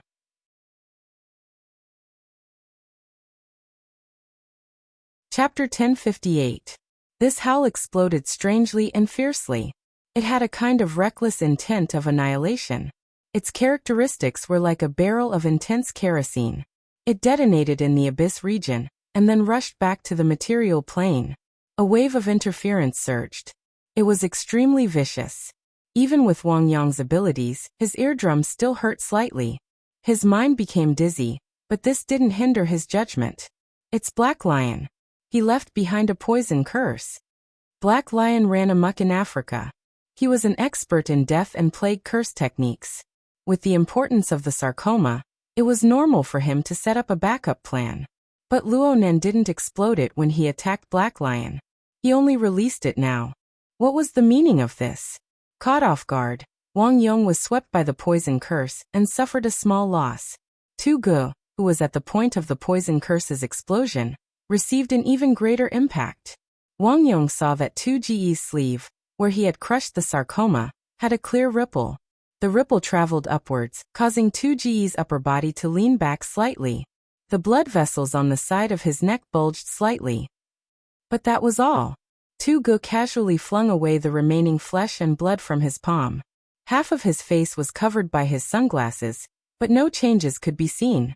This fellow's cultivation was truly bottomless. Wang Yong's heart was filled with regret, but he overcame the insubstantial effects of Black Lion's poison curse. His fingers clasped Talker's sleeveless clothes and fiercely pulled him back. Come back. Wang Yong didn't just pull Talker's clothes. He forcefully suppressed Talker's violent and unrestrained force field, not allowing it to affect Tu Gu in any way. Actually, Tu Gu had enough time to react, but he didn't pay attention to Talker from beginning to end. He displayed his absolute trust in Wang Yong. With Wang Yong's understanding of Tu Gu, trust wasn't necessary. It was more like a principle of comradeship. On the contrary, Wang Yong wanted to spit out. The electric light that activated Talker just now must have come from your side, right? In any case, Wang Yong didn't disappoint Tu Gu. Even though Talker was in a strange and violent state, and Wang Yong couldn't completely control him, Wang Yong still forcefully pulled him back, not letting him touch Tu Ge's clothes. Although Talker's will was muddled, his body's instincts were still there. He continued to struggle like a beast that had lost its mind. It was even more impossible for Wang Yong to kill him at this time, so he simply cooperated and used a joint technique, hoping to break the big black man's arms and legs to get the ball. The struggle in the tiny space still looked intense. Their joints collided, and the friction was electrifying. Strong winds blew in all directions, and even the cold sea breeze that blew in from the balcony formed a strong and disorderly turbulence. But in Wang Yong's consciousness, the situation was basically under control. He was able to faintly sense that the soul strength Luo Nan had projected had been crushed to pieces along with the fleshy tumor. Right. Only then did Tu Gu turn around. Separated by their sunglasses, they exchanged a tacit look. Then both of them frowned. Outside the window, the wind howled, and the sound of water roared. It was as if waves were crashing against the side of the cruise ship, hitting all the way to the floor where the suite was. There were really splashes of water splashing in, drenching the two unconscious blood donors on the balcony. Preposterous. This place was at least 60 meters away from sea level. If the waves hit here, could it be a tsunami? Of course not. It was just that the dark clouds in the sky outside had formed a waterspout within the turbulence of the atmosphere. The waterspout just so happened to hit the bow of the ship. The aftermath had yet to die down, bringing with it the airflow of water. It swept across the side of the cruise ship, bringing with it countless screams. There was even a thick fog-like cloud of smoke. Under the effect of the fierce winds, the smoke was pushed inside. It was stimulated by the leaping electricity in the air of the bedroom. Crackling sounds rang out. He went outside? Wang Yong immediately thought of Luo Nan. From his position, he could see the situation outside the balcony. His gaze had just drifted a bit when Tu Ge's deep voice rang out. Over here. Where? Tu Ge didn't reply. Wang Yong looked over, but all he saw was the reflection of the dazzling sparks of electricity from the sunglasses on Tu Ge's face. In the domain of pure vision, the flickering sparks of electricity still possessed an extremely powerful dominance over the current bedroom. Fine sparks of electricity interweaved in the air. They were reflected on the black lenses, and they reflected off each other. For a time, there was an extremely strange and gorgeous feeling. Wang Yong didn't have the mood to appreciate it. He had been alerted by Tu Gu and had sensed some abnormalities. The main source of power was obviously Talker. This beast had lost its mind, but it was still stubbornly resisting. Sparks of electricity flowed on its body, piercing through the air. It was the most eye-catching. However, whether it was Tu Gu or Wang Yong, they both felt that the nature of electricity and fire, at least a part of it, seemed to have changed. The feeling it gave them was, this electricity and fire was not the same electricity and fire. Its nature was vastly different. To be more precise, it was a completely different kind of electricity and fire that had inexplicably seeped in. Ah! A hoarse roar burst forth from Talker's throat, interrupting Wang Yong's thoughts. This fellow's right elbow joint had clearly been smashed by Wang Yong. His left rib was also heavily injured. His body's functions were greatly damaged, but he still didn't seem to have an end. Even the explosive power within Taker's body was being urged to rise without regard for anything else. It was like an overloaded steam turbine. The blade spun violently, and it could distort and collapse at any time in an ultra-high-pressure environment. He had truly lost his mind. But how did Luonan do it? It was very clear that he had come to the conclusion that the situation was under control too early. Whether it was in front of him or in his senses, there was no sign of Luonan. However, the youngest extraordinary, who was merely projecting his soul strength, used all sorts of methods to announce his existence. He was just like an incorporeal and formless soul. He could see nothing, yet he was there. He might even be standing in front of them in the open, watching them with a cold and disdainful gaze. Wang Yong was already a bit impatient in his mind. The sweet had truly turned into a pot of porridge ever since Luonan started moving. The material plane and the mental plane. Control and anti-control. Destruction and anti-destruction. There were also unforeseen accidents that rose and fell in succession. It was as if there would never be an end to them. Yet these damned accidents always showed their dirtiest buts to Luonan. They only showed flattering smiles to Luonan. It was very easy for one's mental state to explode after encountering too many of these accidents. Wang Yong gradually came to a realization. Luonan's vision and level were clearly not limited to a simple line of sight. He wasn't restricted to people. He wasn't stagnant with objects.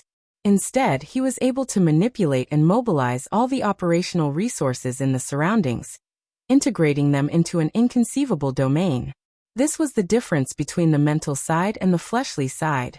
But for a 17-year-old kid to accomplish this, Wang Yong's hand suddenly went numb. It was Taker, whose chest had been caved in and his hand broken. Taker struggled once more, directly using his teeth this time. He turned his head and hissed, wanting to bite Wang Yong's throat. His bloody face was truly malevolent and terrifying. But that wasn't all. The speckles of blood and mincemeat twitched and throbbed. There was electricity connecting to each other. What was going on? Chapter 1059. Wang Yong would not be hurt by Taker's desperate struggle. He exerted more force with his arm that was holding Taker's joints. With a muffled sound from his shoulder blade, Taker's body involuntarily bent down. No matter how white and sharp Taker's teeth were, it was no use. However, looking at the extremely active blood and plasma on Taker's face, as well as the crisscrossing electric network, Wang Yong finally understood where the alien electric fire that had inexplicably seeped into his body came from. Taker no longer had the strength to fight back. Wang Yong also had the mental energy to ponder the mode of operation of this alien electric fire. But for a moment, he was completely clueless. He subconsciously freed one of his hands, wanting to exert some interference to see if he could use it to uncover part of the inner mechanism. "Don't move!" Tu Ji's shout pierced his eardrums. His sternness was unprecedented. Wang Yong's finger stopped right in front of Taker's face. Taker, who had been frantically struggling, also froze. Even Wang Yong was confused. Who was Tu Ji's shout directed at? Before he could clear his doubts, he saw that the blood and flesh on Taker's face, which were attracted to each other, were sinking down. Or rather, Taker's facial skin, together with the blood and flesh, had turned into clay or dough that could be kneaded at will. Moreover, it was much more delicate. Wang Yong saw that Taker's facial skin was torn apart by his fingertips, revealing densely packed blood vessels and neural networks. It was the most sophisticated circulation and control network of the human body that was accepting the foreign blood and flesh, threading a needle and stitching them together. It was precise and unbelievably fast. It was as if the front end of each other was a well-designed yin and yang magnetic pole that was perfectly fitted and matched each other. But this was definitely not the case for them. Then this was simply a power of creation that erased all disharmony, turning this incredible reconstruction into the most relaxing and pleasant automatic process. This was the so-called uncanny workmanship.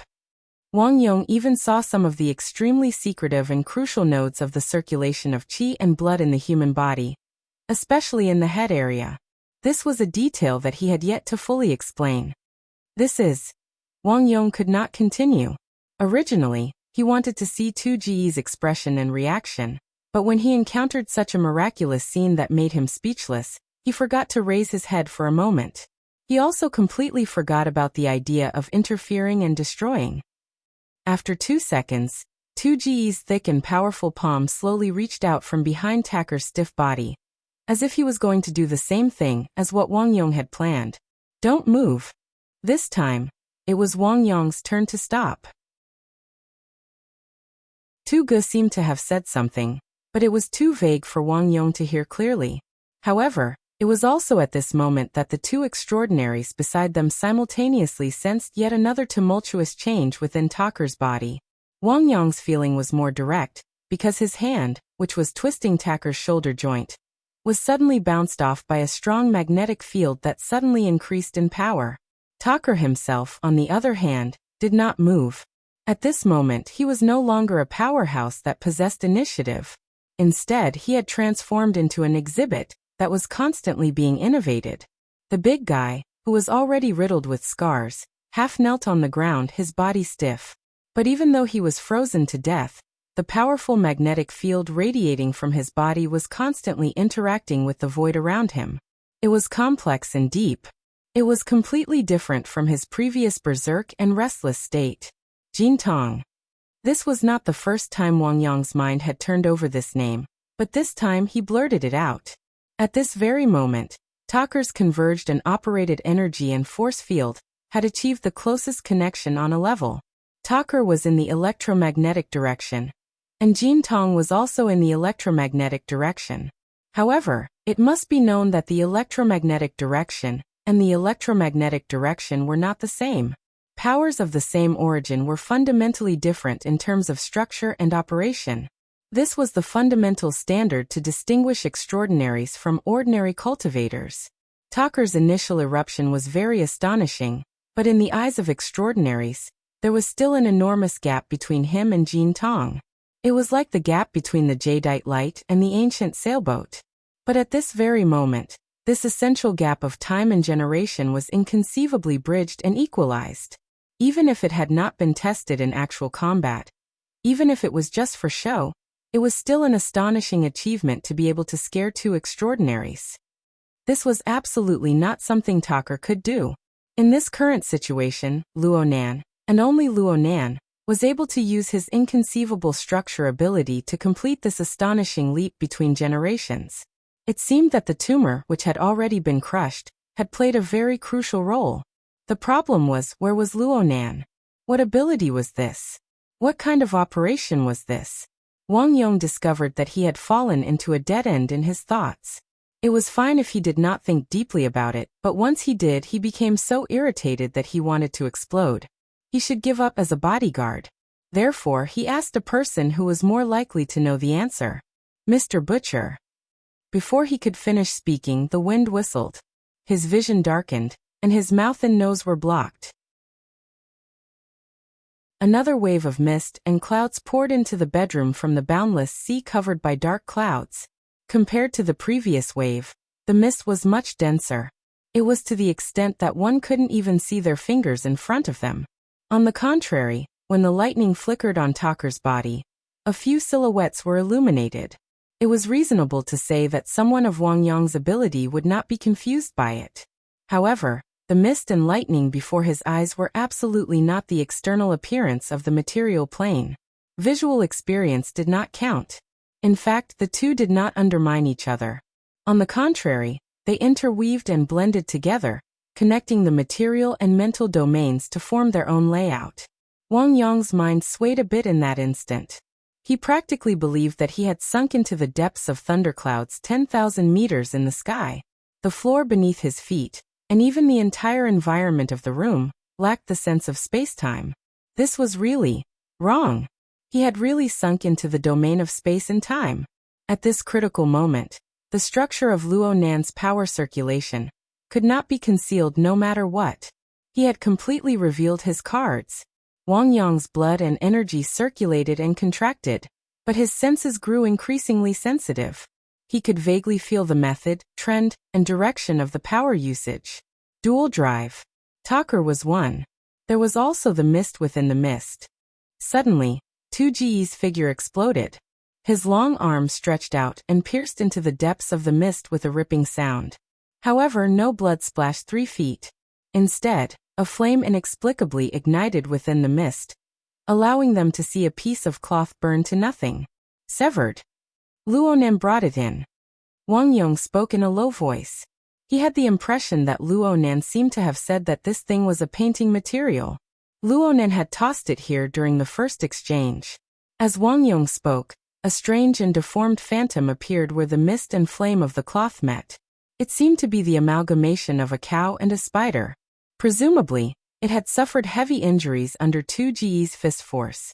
It struggled for half a second before collapsing and scattering. It even let out a strange cry. The sound sank into the depths of the mist, but it actually carried the echoes of the distant deep space. It could be seen just how complex the environment and laws of a mere 20 square meters of bedroom had become due to Luonan's method of distorting space and time. Fortunately, this sort of space and time environment was destined to not exist for long. In fact, when Tugu exploded with power and struck this monster, one of the driving axes, Wang Yong's energy surged as he responded. The fierce and tyrannical energy of the two extraordinaries interweaved with each other. It caused the already unstable chaotic structure of space and time to begin to sway and deform. Many parts of the structure collapsed and split apart. If this was a battle of life and death, everyone would have already begun to change moves. But the reality was that there was no back. Luonan's energy circulation framework, which he had just gained a bit of clarity, was completely withdrawn. It was so direct and efficient that the mist and cloud rolled out in reverse.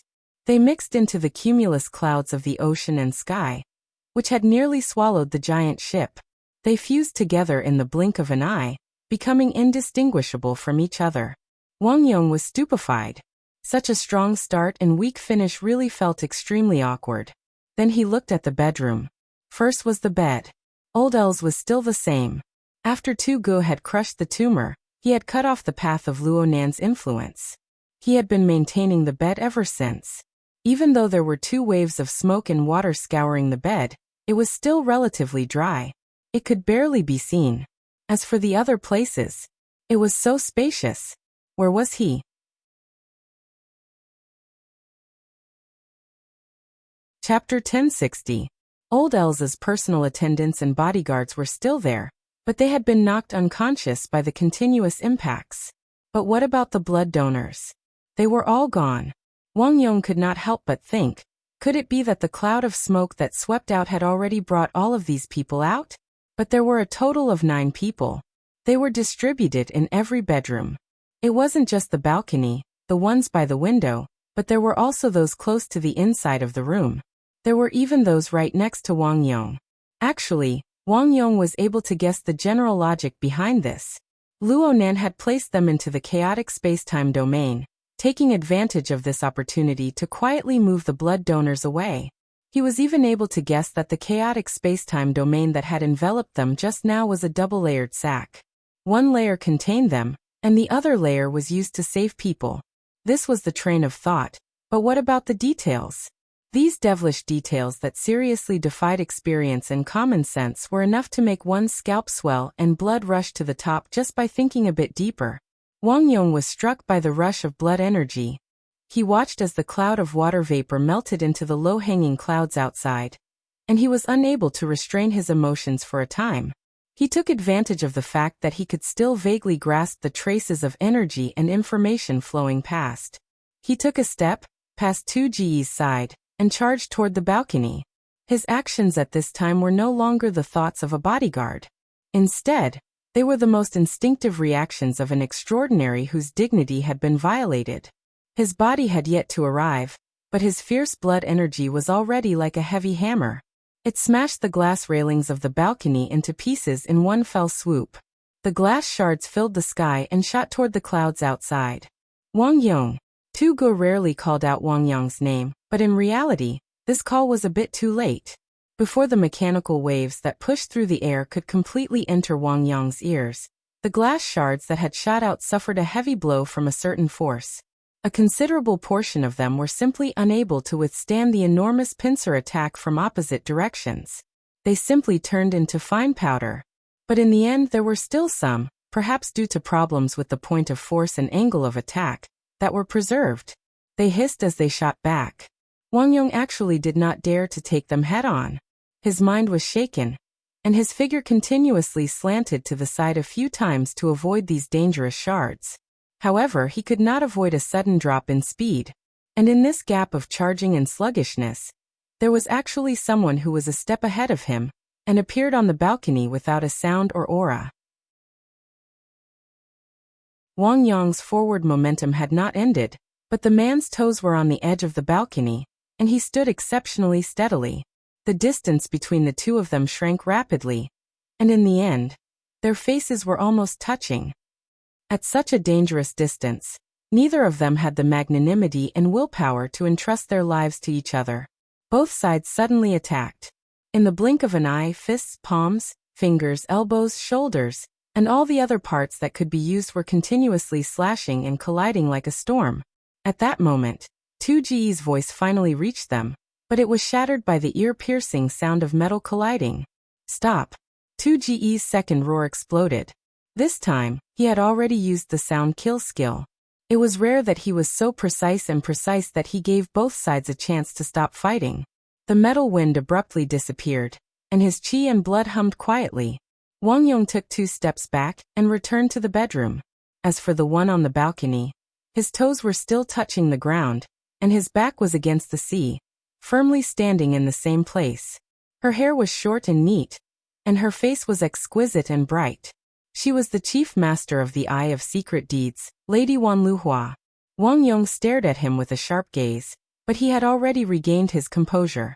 This was because at the same time he could sense that Blood Demon's scorching and irascible aura wasn't far from here. Instead, it was the mental side that suddenly distanced themselves. It wasn't that they were afraid of anything. On the contrary, they were clearly bursting with curiosity. They were no longer concealing themselves. Waves surged on the mental plane as they chased after the traces Luo Nan left behind. Most likely, they wanted to figure out what was going on with the space-time domain technique that was practically perfect for combat. It seemed to be able to lift something heavy as if it were light. In the end, Wang Yong wasn't of the mental side. In fact, Wan Luhua had interfered and his attention was swaying back and forth. He had already lost the ability to sense Luo Nan's remnant aura. He didn't have the strength to chase after Luo Nan even if he wanted to. And at this time, the door to the room was pushed open once more. Blood Demon walked in while clapping his hands. The hole in the partition wall just so happened to expose his particularly proud smiling face. Never seen this before, huh? If his main body was here, he might be able to do this. Wang Yong's words blurted out, but his mind had already spun in circles. But soon, he didn't have any follow-up. It was able to trap, or at least confuse, 2 extraordinaries for a short period of time. This proved that this domain possessed a certain bearing capacity toward high-energy targets. He had captured 9 people in one fell swoop, and all of them were fellows without any extraordinary powers. As long as half of them were able to survive in the end, it could be said that the living conditions of the internal space were acceptable. If this was true, then it would be solid proof that this space-time domain technique could indeed be used in combat. It would be the same even if Luo Nan's main body was here. There were no logical traps such as grasping or lifting. In other words, Luo Nan, who had grasped this technique, was practically invincible in a low-intensity battle against extraordinaries of the same level. As for a life-and-death struggle, further verification was needed. Then again, how many times had life-and-death struggles between extraordinaries occurred after the 90s? Wang Yong's profession was bodyguard. He didn't need to consider things that were too deep. But even if he used just a tiny bit of his idle brain power to consider, he could predict the wails coming from the administrator's camp. Someone really did scream.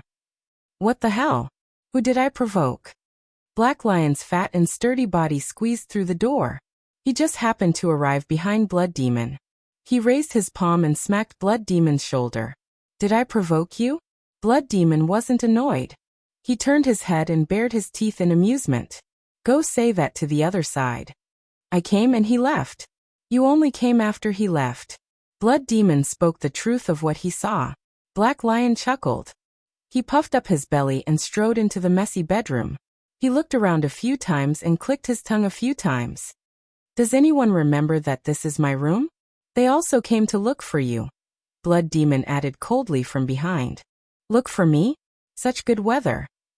Black Lion spoke carelessly. He looked at the dark clouds outside the window. His tone changed. I'm saying that with such special weather and everyone having nothing to do, we should at least go to the open-air deck and drink afternoon tea together. What's the point of messing around here? Blood Demon put his hands in his pockets and nodded. As long as it doesn't rain, your suggestion isn't bad. Whether it rains or not, isn't it a matter of a word from that person? But it's not a matter of a word here, right? It won't take too much. Black Lion strolled slowly to the head of the bed. He lowered his eyes and swept his gaze across Old El's face, which had turned purple and black. He curled his thick lips. I told you not to catch a family and take advantage of them. This doesn't seem to be the point. I mean, since it's already like this, why should we continue messing around for him? Tugu heard this and turned his head to look. Black Lion smiled at him. With this smile he flicked his finger. With a muffled sound, a rotten watermelon exploded on the bed. Red juice and white flesh splattered everywhere. Done. If only I had done this earlier. The room was quiet for a moment, which made Black Lion's voice even louder. It's upstairs, the poolside bar. It's relaxing and pleasing to the eye. There's enough coffee, drinks, and refreshments. My treat.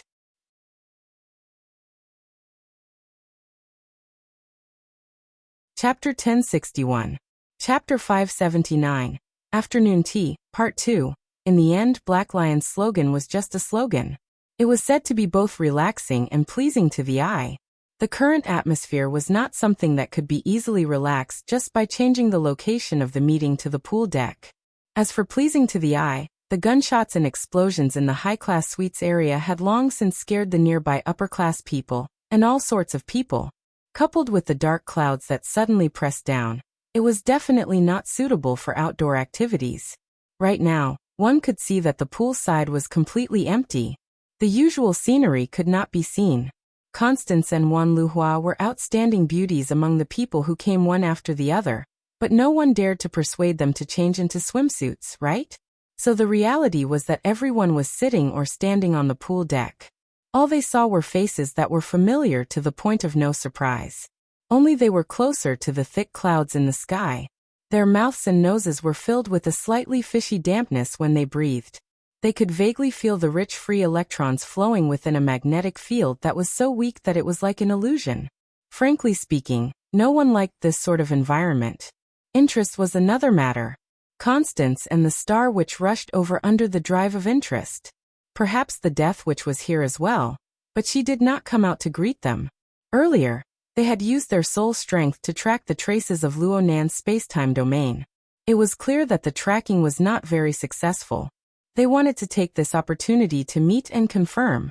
The problem was that Luo Nan did not immediately show himself. This caused this social activity, which was already somewhat unworthy of its name, to become more and more lacking in theme. Fortunately, the group of extraordinaries were able to quickly find a replacement. It was the only injured person on the deck right now, Tacker. This dark-skinned big fellow should be the most miserable one right now, judging from his appearance. His 2 arms were fractured, his left leg was fractured, several of his ribs were broken, and there were many contusions on his shoulders and neck. There was no need to mention the invisible internal injuries. Right now, his consciousness did not seem to be very clear. He leaned against the leg of a table under a parasol by the side of the pool. His head hung low as he accepted Wan Liuhua's bone setting. This treatment was quite high. The problem was that he did not show any signs of returning to his senses. His 2 eyes stared blankly at the surface of the pool in a daze. It was as if he did not know that he had become the focus of the extraordinary's eyes. Every bolt of lightning that flashed past his body was particularly eye-catching. Especially Constance. This top-notch world spiritist's line of sight penetrated through the shadow of his hood. He accurately captured the details of the interaction between Talker's body and his body, the interaction between matter and spirit, as well as the even more intricate structure built upon those details. The so-called framework was in fact not intuitive enough. Most of it was half speculation and half deduction. However, for an expert such as Constantine, he could still integrate the fragmented information into a relatively intuitive, foreseeable result, and apply the result to a specific situation for further deduction. In the end, Constance no longer looked at Tacker. In her mind there was only the perimeter, the conversion of electromagnetism, and the collision of the virtual and the real. Whether it was in the material plane or the spiritual sea, it formed its own system. They were all solemn and orderly, and their formation was strict. If this piece of Dharma was replaced with the abyssal region and made a deduction, there would be a heavenly lightning spear that was forged from the depths of the abyssal region. In the blink of an eye, it took shape and flew down. Lightning bolts flew everywhere, making it hard to distinguish between real and fake. This was no longer the feeling of a physical attack, but a mental attack. In particular, it was extremely familiar. Back on the island of Chan City, the mysterious expert had resisted her and Ma Luan's joint efforts to destroy Gong Qi's fleshly body. It was very similar. There is only one truth. It was hard to say whether it was mocking or joking words that flowed out from the hood. Does it look like it? Blood Demon suddenly popped out from the side. Did you also notice the card that was just played? Old Man Mi Chi's drawing materials and Luo Nan's handwriting. When combined together, it definitely looks like it. Constance frowned under the hood. It was clear that Blood Demon didn't want her to study it too thoroughly. He interjected and forcefully changed the topic. If Blood Demon was truly shameless, there really weren't many in the world who could do anything to him. I was just thinking that this year's new cards would be fine if they weren't played, but they would be played in 2 sets. One is a limited edition, and the other is a replica commemorative edition. The former needs the most recent ranking, while the latter doesn't change the current ranking. It serves as a commemoration of the previous era. There weren't many people present who were interested in Blood Demon's idea. Wang Yong, who was the person involved, was still brooding over the results and process. He recalled the details and asked from afar, "That toy can emit a power similar to the main body? Is it a transfer, a projection, or an imitation?" Blood Demon went, He didn't respond for a time, but there was no need for him to respond. Only half a second passed before the people at the poolside bar sensed something at practically the same time. There were clear warped ripples on the mental and material interference level that they could reach. From nothingness, an additional domain rolled out from the originally smooth structure of the void. It was like a flower that bloomed in an instant, and then quickly withered. However, the space that temporarily expanded and bloomed was enough to spit out the group of people, allowing them to return to this normal world. No one died. The distance was a bit far. But it didn't matter. Aside from Old Els, whose head had already been blown off, none of the extraordinaries present were particularly interested in these unlucky experimental subjects. Even if they had some extra purpose, they had to give face to the young and vigorous Mr. Luo. It wasn't good to immediately brush aside the young and vigorous Mr. Luo's face. More importantly, these people were sent several hundred meters away. The core energy belonging to Luo Nan appeared in the clouds above the poolside bar. Everyone shifted their gazes at the same time by chance. They saw a cloud rich in water vapor. It was as if it was being pulled down by a powerful sea breeze. Then it was blown away and took form. It was like a master painter splashing ink on a painting. At first glance, one could feel its spirit. It was none other than Luo Nan.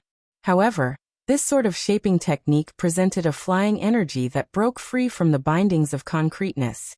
It was faintly discernible, faintly discernible. It was quite different from before. "Bro!" Blood Demon called out loudly. Luo Nan didn't respond. In fact, he didn't pay attention to the 7 extraordinaries here for now. Instead, he directly issued an order to a certain person to the side. "Professor Bai, go and clean up the mess with the blood donors. I've asked Sister Ying to go over there. She can help out as well." Bai Xinyan arrived at the poolside deck.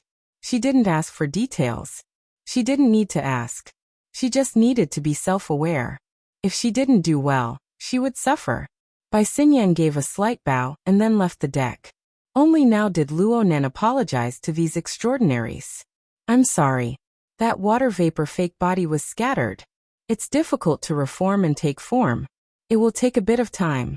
It's not convenient to talk right now. You guys talk first. The others didn't matter.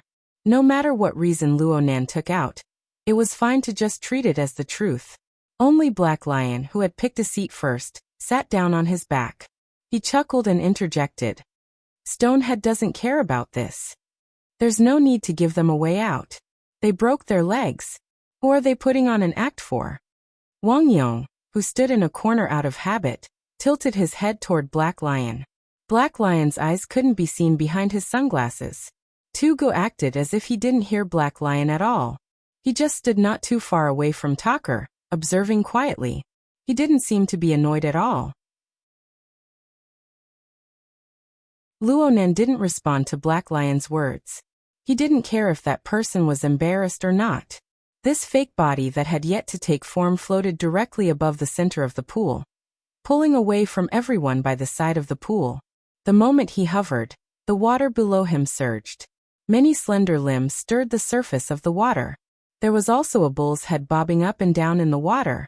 The bull's head mooed miserably. I'm going to die. I'm going to die.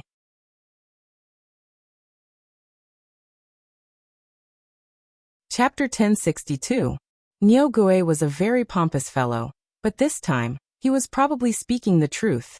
This was because his current situation was different from when he was chased by the ship's slicing blade, or when Luonan had lost his horns and his scalp under torture. He was in a state where his stomach was broken and his intestines were flowing out. A large hole had opened up in his chest and abdomen, where his mutation was the most severe. Blood mixed with a strange ghostly glow gushed out, quickly dyeing the center of the swimming pool with a layer of demonic color. This aquatic species was doing its best to stay on the surface of the water. It was afraid that the pool water would pour in through the hole and wash out its innards, if it had any.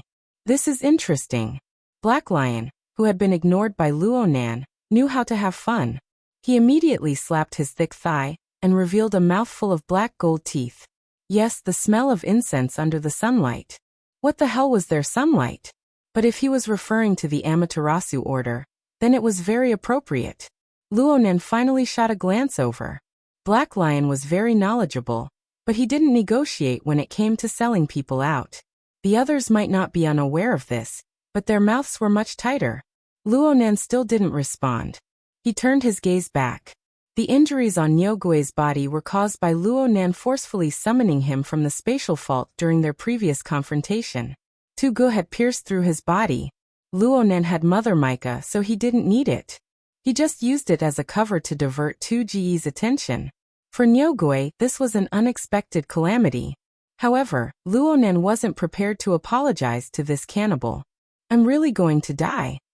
Even though Nyogue had a broken mouth, he was indeed very weak from his injuries. He struggled repeatedly, but he was unable to float to the surface of the water. Instead, his howls became even more miserable. Finally, Luonan spoke to him. He was slow and unhurried. It will be very difficult to make up for it. Do you want to change your way of living? I mean, change your way of existing? No one in the pool, or by the pool, completely understood these words. Luonan didn't care about everyone's ability to understand. He continued to speak. Actually, half of your body has already been stretched out, but you were pushed over. You don't know what to do next. Those who know won't easily tell you. As for me, I know a little, but there are some details that I still need to calculate. Luonan laughed to himself when he spoke to this point. There's no point in telling you all this. It doesn't matter if you're willing or not. The current situation is beyond your control. B-Boss, the bull demon's screams also stopped. It opened its mouth wide, but it could not spit out a single word. It presented the image of a terrified bull head. It was actually quite comical, at least in the eyes of outsiders. To Nyogue himself, its brain had begun to turn chaotic due to its heavy injuries. It was no longer enough to support such complex considerations. Even the surging emotions were forcefully stifled in front of Luo Nan's false body of cloud qi, which focused more on the mind than the form. In reality, Luo Nan's fake body, which had yet to completely solidify, had already projected countless control lines that were hard to see with the naked eye and hard to pry into with mental senses. They permeated into Niu Gui's body and completely controlled all of its functions. Niu Gui quieted down. Luo Nan was already very familiar with this mode. Niu Gui's body had practically no secrets to him. If he had to pinpoint a blind spot, then the blind spot probably existed in the connection between its chest and abdomen, the nothingness thicket region that radiated ghostly fluorescence. It was the crystallization of the Great Zay Order's Dark Dragon God belief system that had been accumulated and precipitated for many years. This structure, which was derived from the fluorescence, was the combination and distortion of a living being's belief. It was no longer dependent on the sensory plane. It formed a kind of pure mental expression that broke away from the concrete material form. This was the materialization of a plant-type belief system structure. Just as Meng Chong once said, this thing could be the embryonic form of the solidified configuration of the abyss region. It could also be used as the embryo of a sacrificial vessel of an order. It could be transformed into a priceless treasure in the domain of secret orders. However, Luo Nan's foothold was quite different. He focused his gaze on the tree of nothingness, which was growing dimmer and dimmer in the daytime. Niu Gui could actually see it more clearly in its dying state. In this pure spiritual expression, there was a kind of strange vitality vaguely coiled around. Its relationship with Niu Gui was like that of an infant in a womb, but it wasn't as pure. It was also like an insect egg within a host's body, but it wasn't overly sinister. It was neither close nor distant. It was both real and illusory. Luo Nan made a preliminary conclusion about this. Fantasy breed. This tree of nothingness might be the embryo of a fantasy breed that was being nurtured. Of course, Luo Nan wasn't going to analyze the structure of the tree of nothingness or the fantasy breed embryo right now. Instead, he was trying to penetrate through space and time. He was going straight to the source of the belief of tens, hundreds, or even tens of millions of living beings that nurtured this embryonic fantasy breed. It was a piece of land hidden behind the nothingness, an abundant supply of food. Just a glance from afar was enough to cause an extremely pressing force to act on his mind. It was enough to scratch his heart and itch his liver. He couldn't wait any longer. To translate it into concrete words, it was roughly, hungry, hungry, hungry. This wasn't a natural reaction from his main body. It also wasn't a problem with the fake body he had recently created. Instead, it was a certain lifelike structure that was struggling to emerge from the thick layer of clouds that still maintained a close connection with the fake body. It was a bit similar to the tree of nothingness, but there was a world of difference between the two in terms of their operating methods and levels. Mother Micah. It didn't seem to be too accurate. Let's use Mother Micah for now. Actually, Luo Nan had already experienced this sort of thing once before. However, the Mother Micah he created last time had been hacked apart by a certain coward. Now that the remolded Mother Micah had taken shape, that sort of feeling returned. And the current Luo Nan was different from last night. Not long ago, he had just engaged in a short and high-level confrontation with two extraordinaries. The secret spacetime technique he used proved its value in actual combat. The price was the collapse of the fake water vapor body, as well as the clearly lengthened reconstruction period. The fake water vapor body was affected by the high degree of fusion between the structure of the soul cloak and the Mother Micah. The characteristics of the Mother Micah had seeped more and more into the Mother Micah's body. It was to the extent that a simple configuration design was no longer enough to complete the corresponding construction. New fuel was needed. Luo Nan was hungrier than ever before. Therefore, he threw everything else aside and first dealt with Niu Gui's matter. It wasn't because Niu Gui's life was in danger. It was because Luo Nan was here that he could smell the fragrance of food. In a certain sense, this was progress. This was because Luo Nan had already extended a second end from the foundation of the Mother Micah's basic life structure. He had unearthed a driving force that could autonomously maintain this life structure. The apex.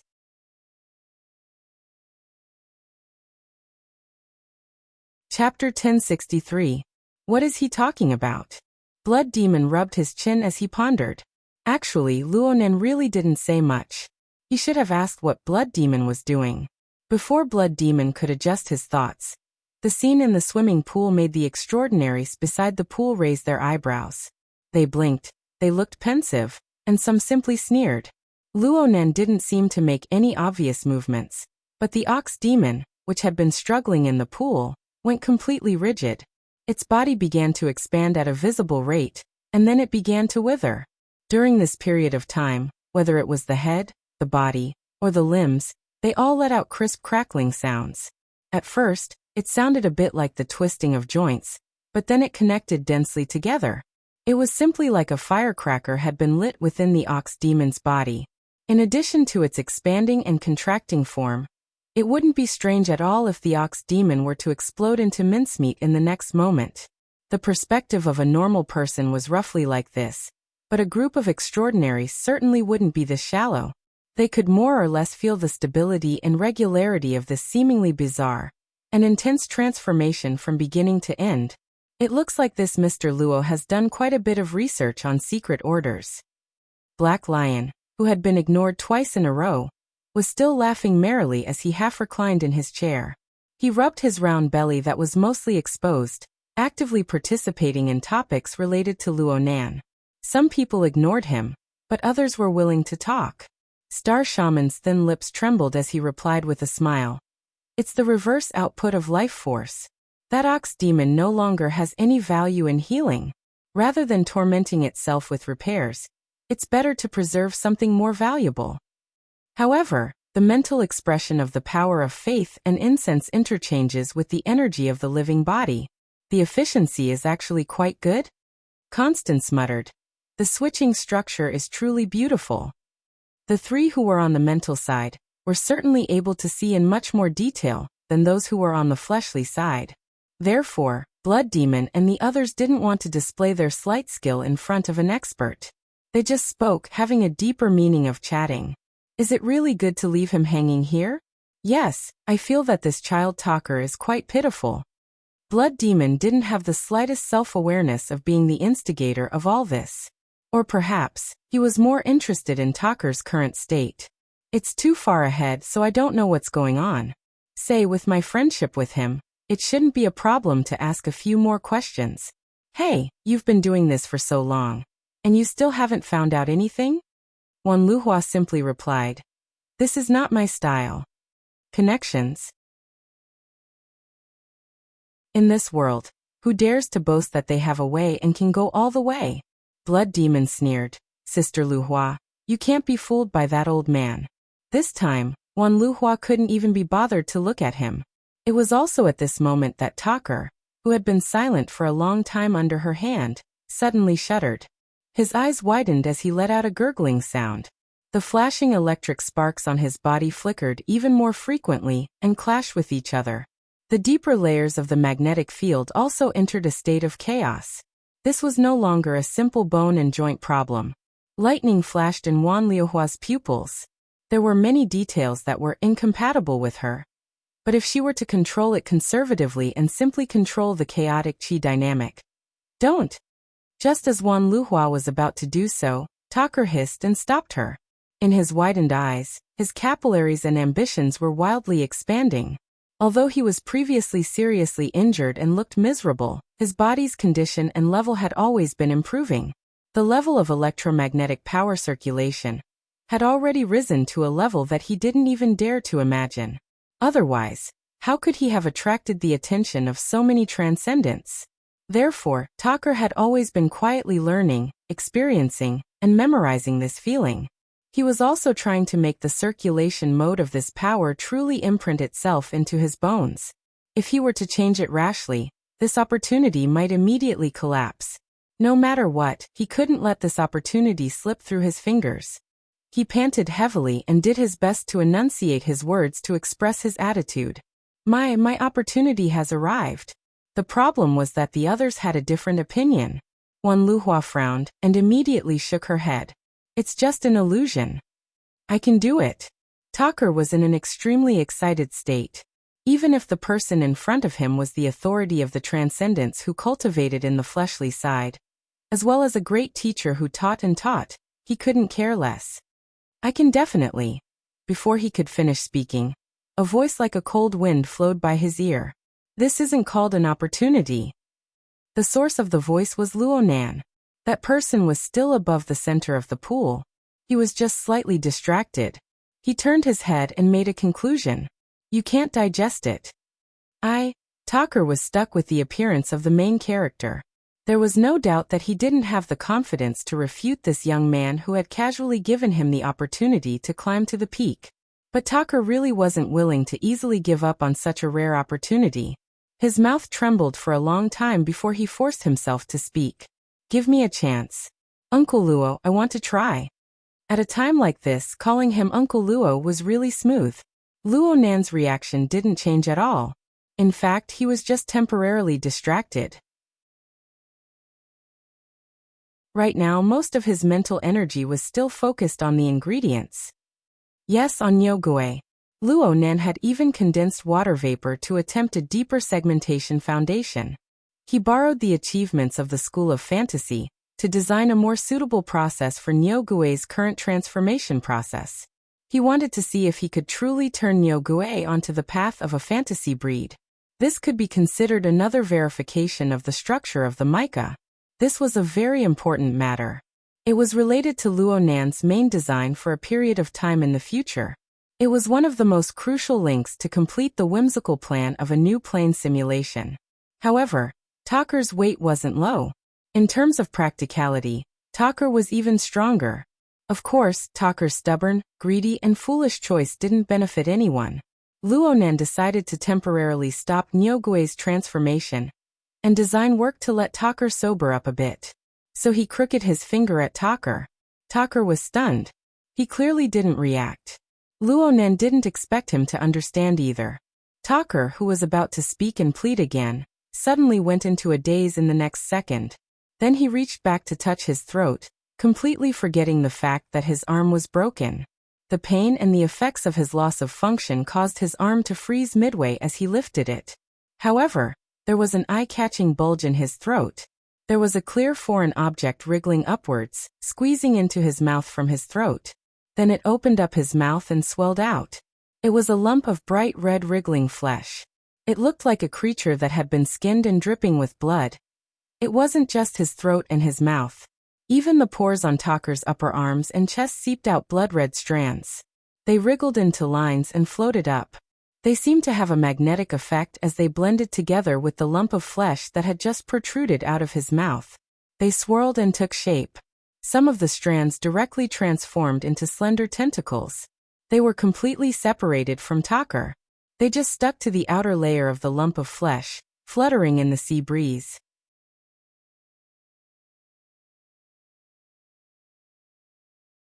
Chapter 1064. Tu Gu, who was a little further away, Wang Yong, who was at the corner, and Black Lion, who was sitting on the round chair, immediately recognized it. This thing was the bloody sarcoma that was previously used as a key hub for blood transformation. It was first possessed by Luo Nan, then crushed by Tu Gu, and then seeped into Talker's body. Now it was actually extracted and reconstructed to its original state. Once it was extracted, Talker's energy converged and operated mode immediately collapsed. During this period, Talker did his best to maintain the mode according to his memories, hoping that this mode could be preserved. The problem was that this seemingly profound memory was nothing more than an illusion pieced together by various neurotransmitter stimuli after a series of key details were lost. The so-called mode was just a building made of feathers. It collapsed spontaneously without the slightest disturbance. Talker completely lost his composure when the great road to breaking through the extraordinary door collapsed in front of him. His body suddenly bounced up, wanting to grab the power that had turned into nothingness. A muffled sound rang out. Wan Luhua felt that Talker was too noisy and simply knocked him unconscious. The back of Talker's head smashed onto the table leg, and then the ground. He was completely unconscious. As for the bloody sarcoma that had just been extracted, it was still floating stably in midair. It continued to make fine adjustments to its appearance. It was still twitching slightly, just like a demonic creature. Or the organ of a living creature. TSK. He must have had a hard time suppressing his ambition all these years. The blood demon used the tip of his foot to poke Tucker's waist. Seeing no reaction, he shrugged. It seems that Shakire has given him too much pressure. He even has a father like that. None of the extraordinaries present were interested in other people's melodramatic dramas.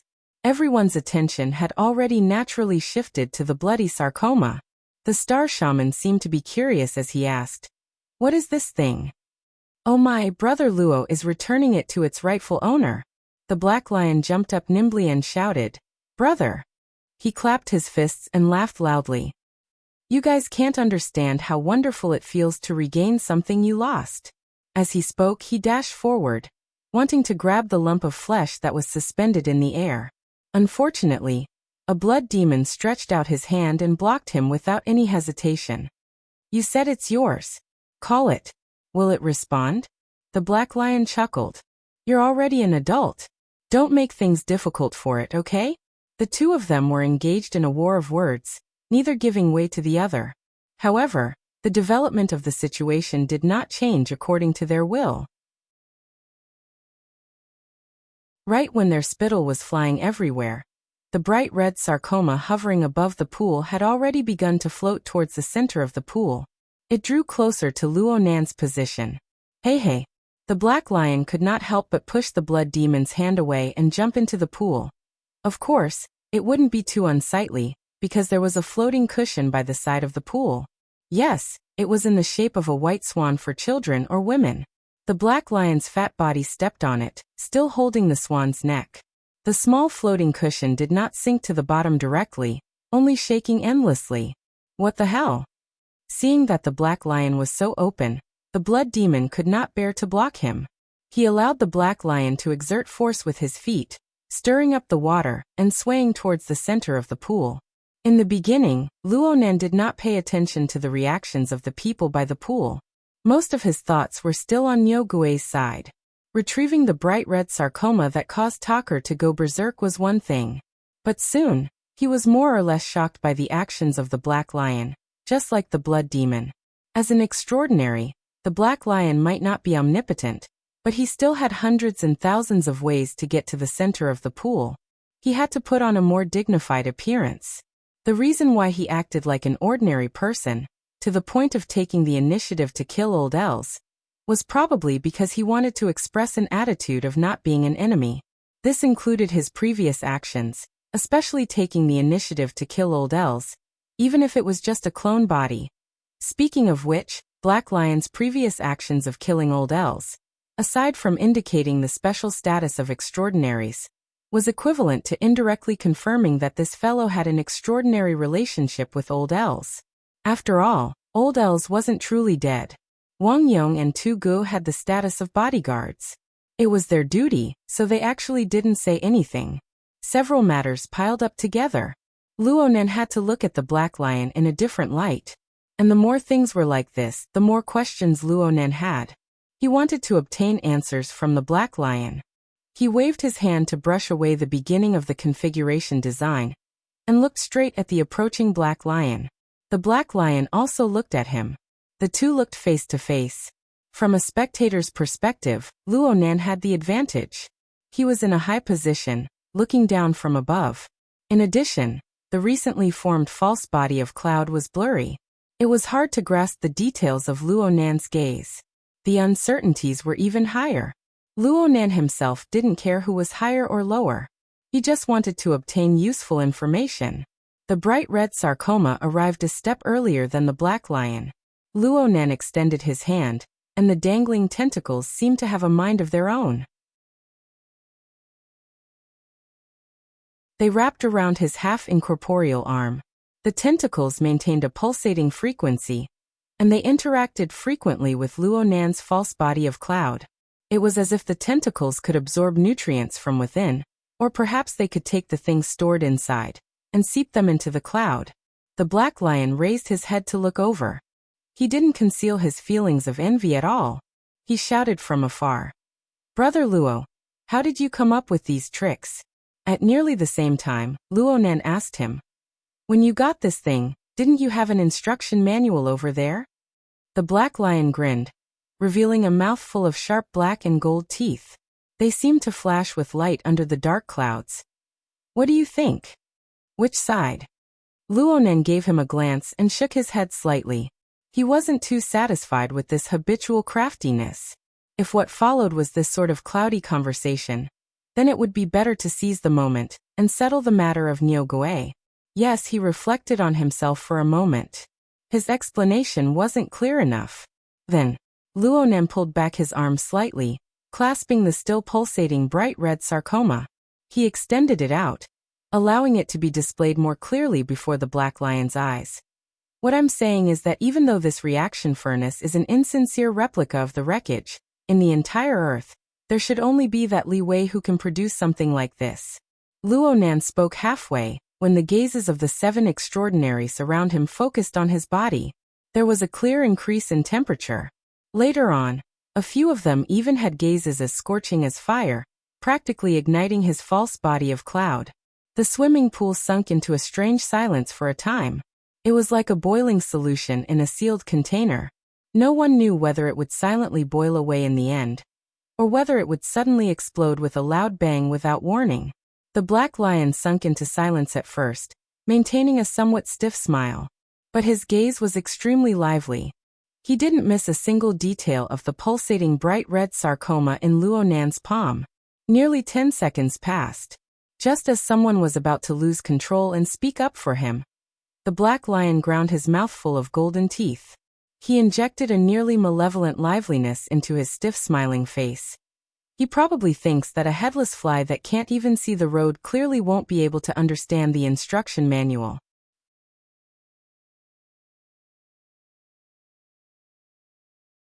Chapter 1065. A Headless Fly. Luonan repeated in a low voice. His meaning was quite subtle. It was hard to tell if he was mocking or something else, just like his blurred figure, face and focus of gaze. In comparison, the bright red sarcoma in Luonan's hand, the reaction furnace, was more textured. The pulsation of this reaction furnace in Luonan's palm was still discernible with the naked eye. Due to its unique appearance, the young man looked like a murderous demon who had disemboweled and dug out his heart.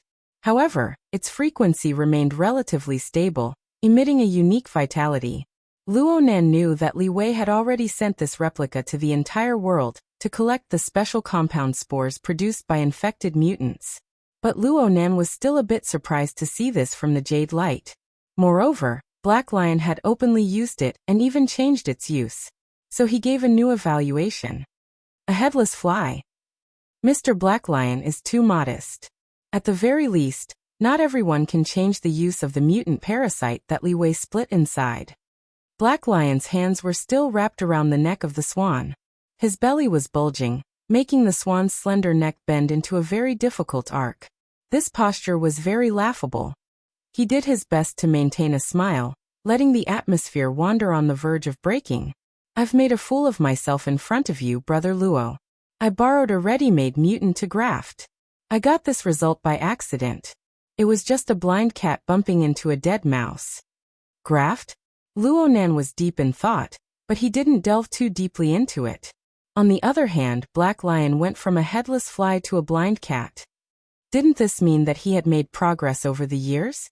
Black Lion immediately said, "Brother Luo, you still haven't told me. What did you rely on to make this toy? Play so beautifully." He just read the instruction manual. Luonan temporarily suppressed this ridiculing truth at the bottom of his heart.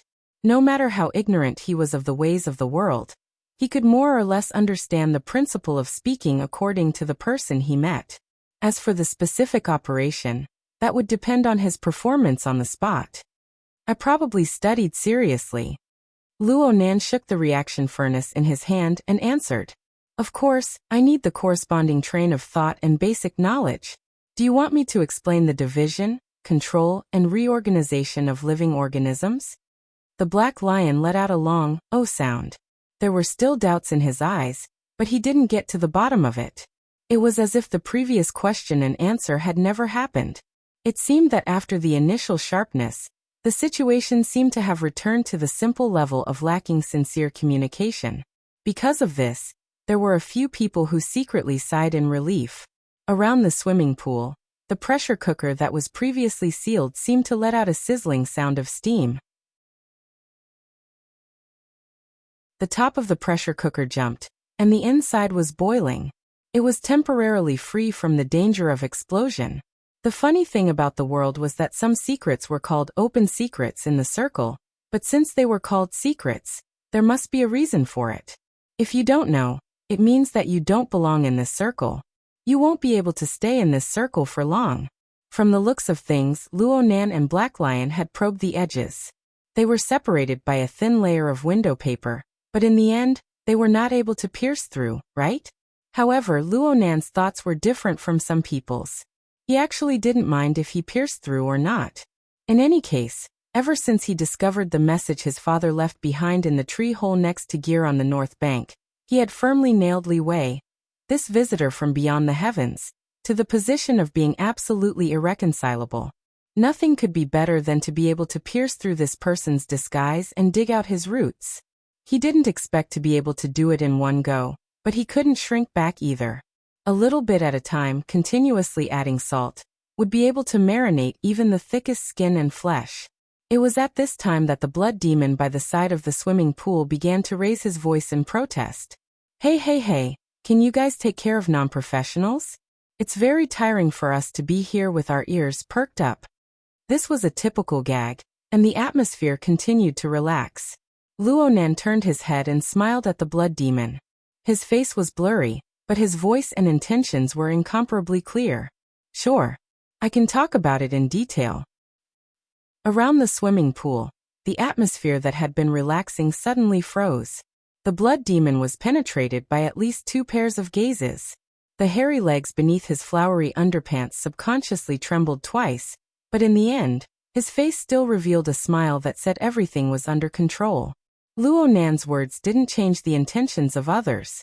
His mind stirred slightly, and the reactor clasped in his palm clearly swelled. Soon, the outer layer of the reactor's skin split open. Oh!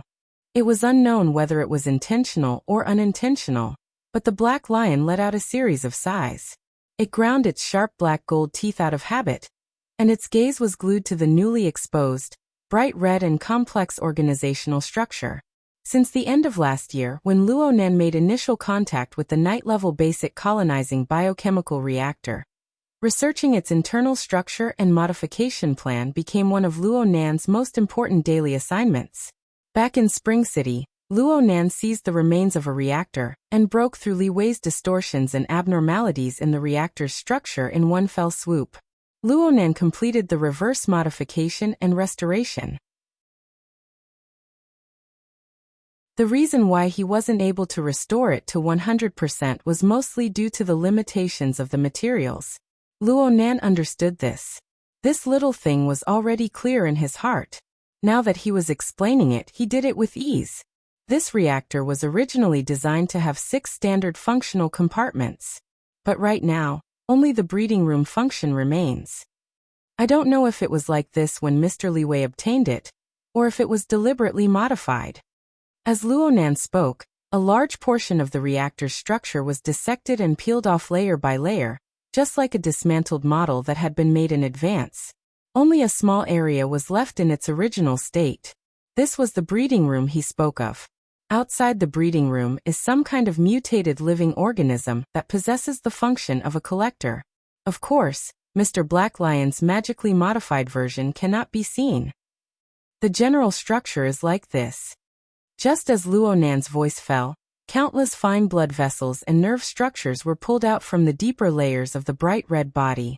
They were connected back and forth, basically forming a network. Then layers of skin and flesh were wrapped around the outside.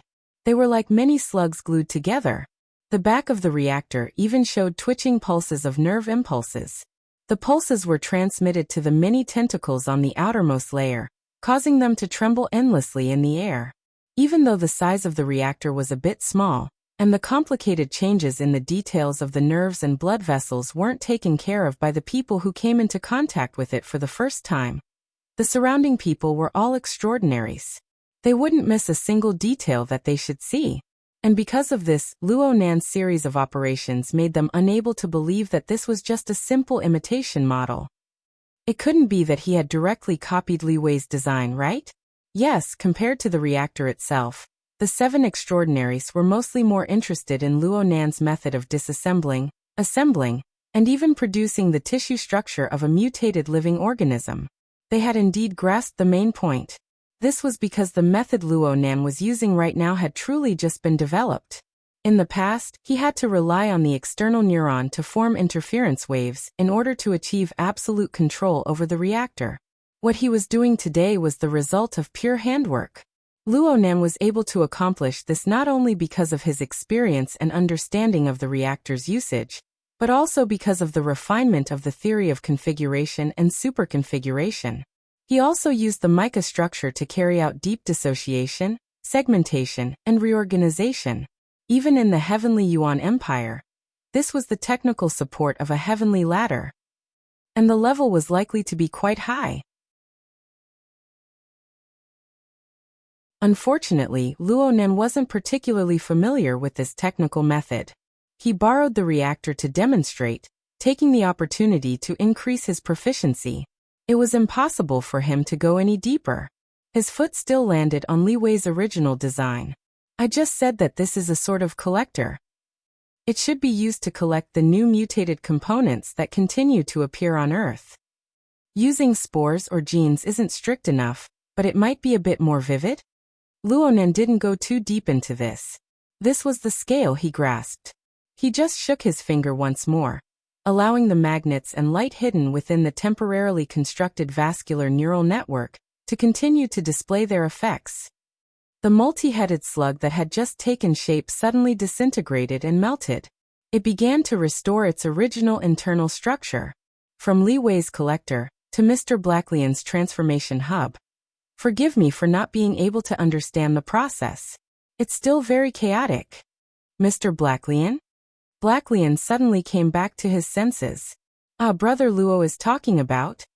Does Mr. Blacklian need to explain in detail? No need. I just said that it was just a stroke of luck. Currently, the path of mutated research is still in its barbaric growth phase. Only a few advanced research organizations like Los Angeles City's Clay Laboratory and Sakura City's Ping Trade Experimental Zone have relatively clear and applicable results. I relied on the geographical advantage and a bit of luck to accomplish this. The corner of Blacklian's mouth twitched as he spoke.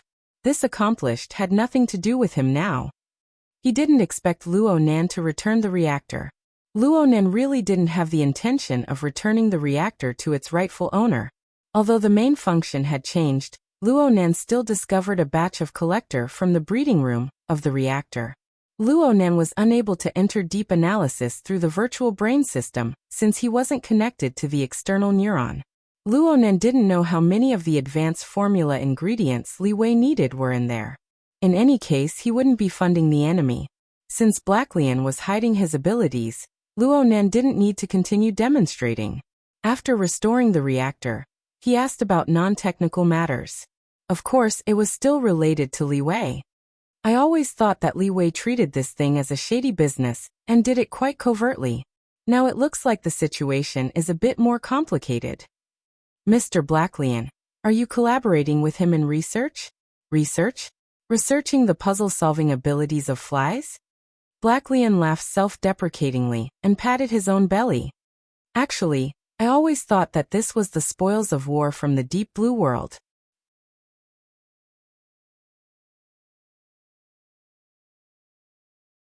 Chapter 1066. Deep Blue World. This was a sensitive word for Luo Nan. His attention was diverted a bit, and he asked, "You've been to the Deep Blue World? How hard can it be?" Blacklion's palm could rub flowers on his belly, but it made him appear more relaxed. His expression of sudden realization was extremely vivid. "Oh right. You came from Xia City. No wonder. Although I can't say that every extraordinary knows about the Deep Blue World, I'm afraid that Ouyang Chen is the only one who is still kept in the dark despite his high status and ranking. He's a pure technical person. His connections are truly the shame of the extraordinary." Luonan looked at him very seriously and responded, "You guys are afraid of me." Did Black Lion really think that he didn't know about the messy matters within the Ability User Society and among the extraordinary? Forget it. I was the one who didn't keep my mouth shut. Black Lion decisively gave in. Then he smacked the swan's neck with force, emitting muffled sounds. So what if you know the location of the deep blue world? The Mariana Trench isn't a place you can casually go. Brother, do you really think that as an extraordinary, you can ride this toy and dive 10,000 meters to the bottom of the sea? Not necessarily. Luonan responded simply, but he was deep in thought.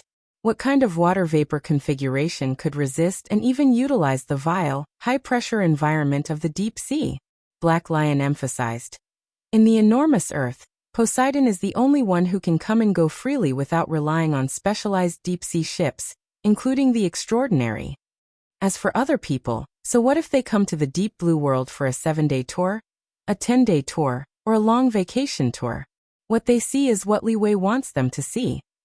The topic was a bit off topic, but the general direction was clearly deeper. So Luonan was willing to continue the discussion with Black Lion. According to what you're saying, doesn't the deep blue world become Li Wei's private property? Whatever he says goes. You guys and investors like Old Els, all let him do as he pleases? Old Els. Black Lion's attitude was quite disdainful. It was the same attitude as when he had exploded Luonan's head with a finger. Old Els is nothing but a pitiful worm with his balls pinched. As time wears on, he has less and less strength to fight back. Otherwise, why do you think he would come to such a small trade fair? Li Wei didn't even need to say anything. It was just Wang Yu's promise that she would draw out the in-progress results of the Bloodline project in advance to help him extend his life. That's why he came over eagerly for the Distortion Technology Exchange Conference. In fact, those who are familiar with him know that Old Els has never been interested in distortion technology. He is happy to use it to earn money, but he would never want to bet his future on it. The amount of information contained in these words was quite large. Luonan digested it as he blurted out a question. He doesn't like mutants. Why? What else can it be? Because of his greed, he has always wanted to take the orthodox path. And because he believes that only by studying the evolution of supernatural abilities step by step can he truly gain a brand new life, so that his ugly, rotten, stinky skin can regain its youth. The Black Lion freed his hand and gestured with his thumb, index and middle fingers. Then he pressed his thumb back. It's a pity that this path came to an end a long time ago. It used to be a fork in the road. This path is no longer popular. At least it's not mainstream now. 3 forks. Luonan thought for a moment. One is orthodox evolution. The other is mutant technology. What's the last one? It's the Bloodline project. The Apocalypse Laboratory is currently pushing hard. Who knows how many old dogs are sticking out their tongues right now, waiting to lick their bones to quench their cravings. The Black Lion still didn't hold back with his words, but he still maintained respect for Luonan. Speaking of which, this isn't really suitable for a long chat. How about we go get a cup of coffee? Adding a bit of other liquid ingredients to this fake body seems pretty good? Luonan could see that the Black Lion was trying to regain the initiative in the conversation. For this reason, he spoke of all sorts of dark secrets and secrets, not even bothering to beat around the bush. Of course, he probably really did have the habit of selling people out. It was also possible that these things weren't considered to be amazing secrets within the circle of extraordinaries. Sure. It's good to go replenish its water. Luonan agreed quite straightforwardly. Luonan didn't mind temporarily relinquishing control, as long as the other brought out enough information for the price. He really wanted to observe the reactions of the others up close. He wanted to see Li Wei's position and influence in the hearts of these extraordinaries. Luonan put away the reaction furnace as he spoke. He tossed Niu Gui into the middle of the swimming pool, and turned around to float back to where Blood Demon and Wan Luhua were. Luonan's position. Black Lion gave up on the White Swan in a straightforward and efficient manner. He leapt onto the shore of the pool, sticking out his belly and his face to play host. The level of the jadeite light could be seen at this moment. Even though not every management and service staff possessed the ability to view supernatural phenomena as ordinary, there was always a need for customers. There were always enough people. A group of strictly trained service staff were already in place while Luo Nan and Black Lion were conversing in the center of the pool. Now they were serving drinks, beverages, and refreshments like flowing water. These esteemed guests had to be satisfied. At the very least, they couldn't find any mistakes. However, no one would take these refreshments seriously. Aside from Blood Demon and Wan Luhua, who had a rough idea of what was going on and could be ignored for the time being, everyone else had their own plans. Black Lion had finally managed to invite Luo Nan back with great difficulty. If they didn't probe the thoughts of this young and headstrong expert now, when would they be able to do so? Well, directly probing wouldn't be appropriate, so they would chat first. It just so happened that the three forks in the path of the evolution of extraordinary powers were never outdated topics among the upper echelons. Everyone had something to say more or less. Luo Nan's knowledge was greatly broadened. Combining the information from various parties, he was able to understand that evolution, mutation, and bloodline were the three most important research directions that revolved around the evolution of life and extraordinary powers in the last 20 to 30 years. Among them, evolution was to use normal people and metahumans as a frame of reference. With genetic science as the foundation, they researched and created an ability matching and point adding route in an attempt to deduce the perfect template for human superpowers so that normal people could make the leap to metahumans and continue to evolve. This research path was once flourishing. Many people benefited from it. There were even some people present who obtained inspiration during that stage, allowing them to ascend to the level of extraordinary in one fell swoop. Master One rose up during that time. Blood Demon directly pointed out his name. "Aren't you?" Wan Luhua responded with a question. "I'm Wild Fox Zen." Blood Demon laughed, but he didn't deny it outright. "I fattened up quite a bit that time. My fleshly body." Of course, more of it collapsed. Luo Nan listened to them talk about old times. He didn't interrupt. He listened with great interest. During this time, Luo Nan felt as if Wan Liuhua's gaze had shifted a bit more to his body.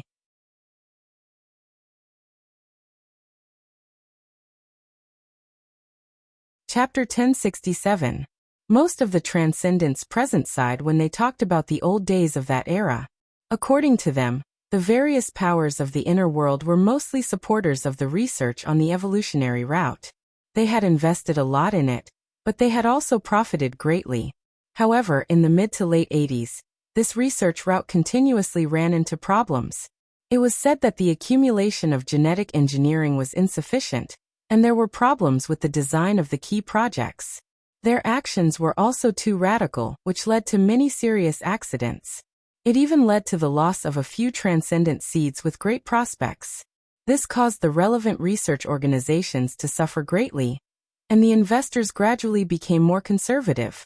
As for the inner world, there were even serious conflicts because of this.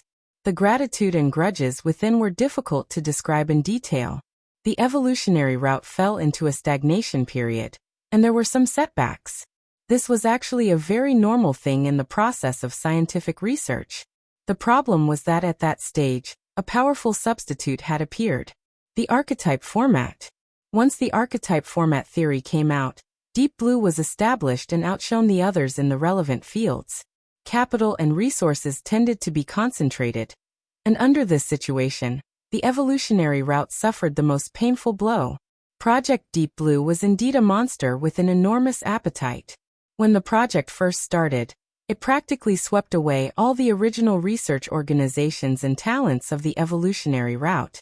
Some of the research results were also used by Deep Blue, and it gradually turned into a path of human body strengthening and modification, which was the prerequisite for burners.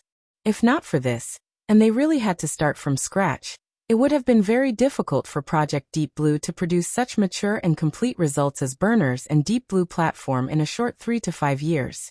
All this time, the inner world had the custom of saying no to modified humans, and there was a lot of rejection towards burners. Apart from the sense of superiority from self-awakening, the experience of being possessed was also one of the reasons. Of course, there was also the godly operation of saying that burners were not modified humans and swallowing the words that had been spat out. That was a matter of another level. Speaking of this, Black Lion was still trying to sell Old Els for a good price. Old Els hated this to no end. In the 70s and 80s, Old Els had always been an important investor in this field. Under his leadership, when the LCRF was first established, he took out a lot of resources and invested them, but in the end, it almost went to waste. The fact that the Deep Blue project was able to receive $1 trillion investment when it was first established has nothing to do with the investor's vision. Instead, it's largely because the investors are seeking to prevent losses. The Blood Demon concluded simply, "It's like making a wedding dress for someone else. But now aren't they still shouting how nice?" Black Lion didn't respond to this topic. He just faced Luo Nan and said, "Forgive me for speaking bluntly. It doesn't matter if it's the archetype format or formatting theory. In that period of time, it could be said that standard conceptual design defeated basic research. Evolution is basically an extension of the original technical route. It seems stable, but in fact there is still a lack of accumulation. Most of the time, I can't see any difference from the basic research of the past. The lack of surprises in the capital market was why the Deep Blue project had replaced it with the fresh and feasible archetype format theory. But up until now, not a single burner has been able to enter the domain of transcendence. The Tao is the pinnacle, and their accomplishments are locked. And that's because they haven't been able to explore the foundational level and make the most fundamental changes. Brother, if you can make formatting theory sink even further and come up with a feasible framework at the genetic level, it would be a great achievement." There was the smell of a serious discussion. Luo Nan didn't want to get involved in academic discussions, but he didn't want to stray too far from the topic. He gave a slight nod, accepting Black Lion's opinion. Soon he brought the topic back. "According to what you're saying, the mutation and bloodline projects are very much in line with the logic of capital." "That's right." Black Lion spoke with great confidence. "Look, the basic purpose of the aberration technology is to adapt and correct the irreversible effects of aberrations. As long as we're still surrounded by aberrations, as long as the aberration infection isn't eliminated, this research must continue. This is a necessity, and there's a huge market for it." As for the Bloodline project, it was personally led by Li Wei. It's the most mysterious and high-end project. There's even a saying that it's a reverse decryption route. It's a reference to some existing perfect template to extract golden stem cells. The surrounding airflow was a bit sluggish, but it was still within an acceptable range. Luo Nan laughed. "Perfect template? What perfect template? Plus, does this have anything to do with templates?" Luo Nan didn't continue to speak after a few mocking words. He didn't continue the conversation either. He just swept his gaze over to Tu Gu before returning to the domain of mutation. "You just said that mutation research is very profitable in the market?" "Of course. Plus, the closer the research target is to people, the more money there is. It can't be infection prevention and control, right?" "Hehe. Brother, why do you ask when you already know the answer? You've seen the materials in Clay's laboratory." "I don't need to remind you. Right now, this controllable mutation technology is becoming more and more popular in the investment circle. It used to be deep underwater, but looking at it now, it's like a deep water bomb. Perhaps a large oil field will be blown up." Luo Nan had a bad feeling when he heard Black Lion's explanation. The hotter this domain is, the more it proves. The mutation infection has already gone out of control. Black Lion rapped the table with his thick knuckles, causing the water in the cup to ripple. "I don't need to say anything. The area I'm in has never been good. All sorts of vagrant laws have been rolled out in the other territories. They're pretty much a complete mess. The most direct problem is that the mutation infection has gone through several generations of transmission and mutation. The infected can no longer be simply described as a monster that has gone berserk. The transmission power hasn't decreased, and statistics have become even more difficult. No one can clearly calculate this mess. Not to mention that there are all sorts of people and powers adding fuel to the fire. The corresponding acceptance rate is increasing without end. The eastern part of the old continent is a conservative region. They have always severely rejected problems involving genetic pollution. You can't use your way of thinking to expand to the entire world. For the sake of expanding the mutation infection, a special orgy is being held. Do you want to know more about it? In many cities of the new continent, if a young person hasn't participated in this sort of party, then they're considered to be behind the times. Also, let's not talk about anything else. There are quite a few mutation-infected people on this ship. A large number of high-level bodyguards have already undergone body modification or mutation modulation. Otherwise, it would be hard for them to even find a job. This is an open secret of high society. Black Lion talked without end. Evidence emerged one after another. Actually, Luonan had heard Peony talk about these things before. It wasn't anything new, and he wasn't particularly surprised. He just muttered to himself. Black Lion finally concluded. The objective situation is like this. Everyone understands it, but they don't make it public. Everyone has their own plans. The problem is that the subjective thoughts displayed from this are the most crucial. In the minds of those who approve of this trend, the mutation can already be viewed as another kind of awakening. Before Black Lion could finish his summary, at least 3 extraordinaries in the surroundings let out cold snorts or sneers.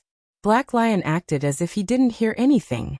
He continued to add, "It's not just those idiots who join in the fun and chase after fashion. In fact, this is becoming more and more like a new consensus in the capital circles, in a considerable portion of the ruling circles, and even in some circles of the inner world."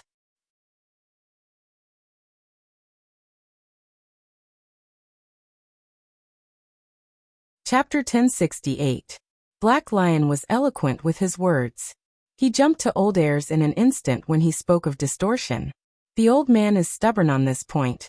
You guys understand the mind of an old man.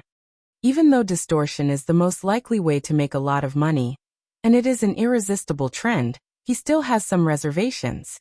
He rejects it greatly and doesn't trust this train of thought. So you don't find him pleasing to the eye. Blood Demon sneered as he forcefully interrupted. Distortion is an awakening. You're the most enthusiastic advocate of this sort of laughable saying, right? That's where you're wrong. No matter what other places are like, the Ping Trade Experimental Zone in Banshing is still fine. Black Africa, where I'm from, and the subcontinent of the old continent are all obvious living experiment sites. In the traditional research system, they have their own unique value. The problem is that the core technology will always be hard to grasp in our hands. Distortion technology is the same. If the trend is conservative and the status quo is maintained, it won't be too bad for us rentiers. But if the trend is radical and the experimental field loses its uniqueness, its value will be weakened, and there will be no production of technology. Where will I get my money from? So not only do I not advocate, I deliberately keep a low profile. This is my basic stance. I can't be wrong at all. Blood Demon raised his eyebrows. He still wanted to bicker with Black Lion, but Luonan took a step ahead and said, "We can discuss Mr. Black Lion's position later. However, Old Els is a big capitalist. He doesn't have a technical background. What is the core of his insistence? Is it the intuition of surpassing technical personnel? Or is it purely conservative?" Actually, these words were not directed at Black Lion. Instead, he looked at Tu Gu and Wang Yong. Those two certainly wouldn't answer. Luonan just wanted to see their reactions. Unfortunately, the poker faces behind the 2 sunglasses were emotionless faces. In the end, Black Lion took over the conversation. The old man really is conservative in thinking on this point. He has said more than once that distortion technology is too chaotic. It's hard to end things after a good start. Then I really have to look at him in a different light. Luonan followed up with a question. What's Li Wei's stance on distortion technology? He himself has never commented on the distortion technology in public. However, many of the newest gene editing technologies in the distortion laboratory are products of the Bloodline Project. What do you think his stance is? Oh, understandable. Luonan laughed. If the mutated infection on Earth did not continue to spread, Where would Li Wei get the ingredients for the advanced formula? Regardless of the attitude of the key personnel, it had to be admitted that what the Black Lion said was indeed the reality. But when it came out of his mouth, it tasted different. Before he could think it through, Black Lion's topic had already piqued the interest of the others. The extraordinaries present had all come from an era where the path of evolution had flourished and was soon to be severed. They had also spent half their lives competing against aberrations. They had the right to speak about the battle of paths and the changes in the situation. However, their perspective was not from an economic or social point of view. Instead, they were looking at something more direct and purer. As Constance said, evolutionary awakening, or the so-called aberration awakening, to determine which is more correct, in the end, we have to return to the most core argument. What triggered the era of distortion and allowed the ability users to step onto the stage of history? If it's the aberration itself, then there's no reason to resist it. But if it's another factor, then we need to carefully consider it. Blood Demon clenched his fist in front of Constance's hood. The strength of his palm and fingers clenched together actually stirred the air, emitting a buzzing, trembling sound. We still haven't found the X factor. However, I still don't believe that this kind of intense surging supernatural power, which I can use like a finger, is the creation of a patchwork of deranged genes. I'd rather set my sights on the abyssal region for the same reason. At the very least, my fleshly body can feel and use that place. Blood Demon cast his gaze at Wan Luhua as he spoke. She responded with a smile. In the initial stages of research, introducing large amounts of new variables will only cause more trouble.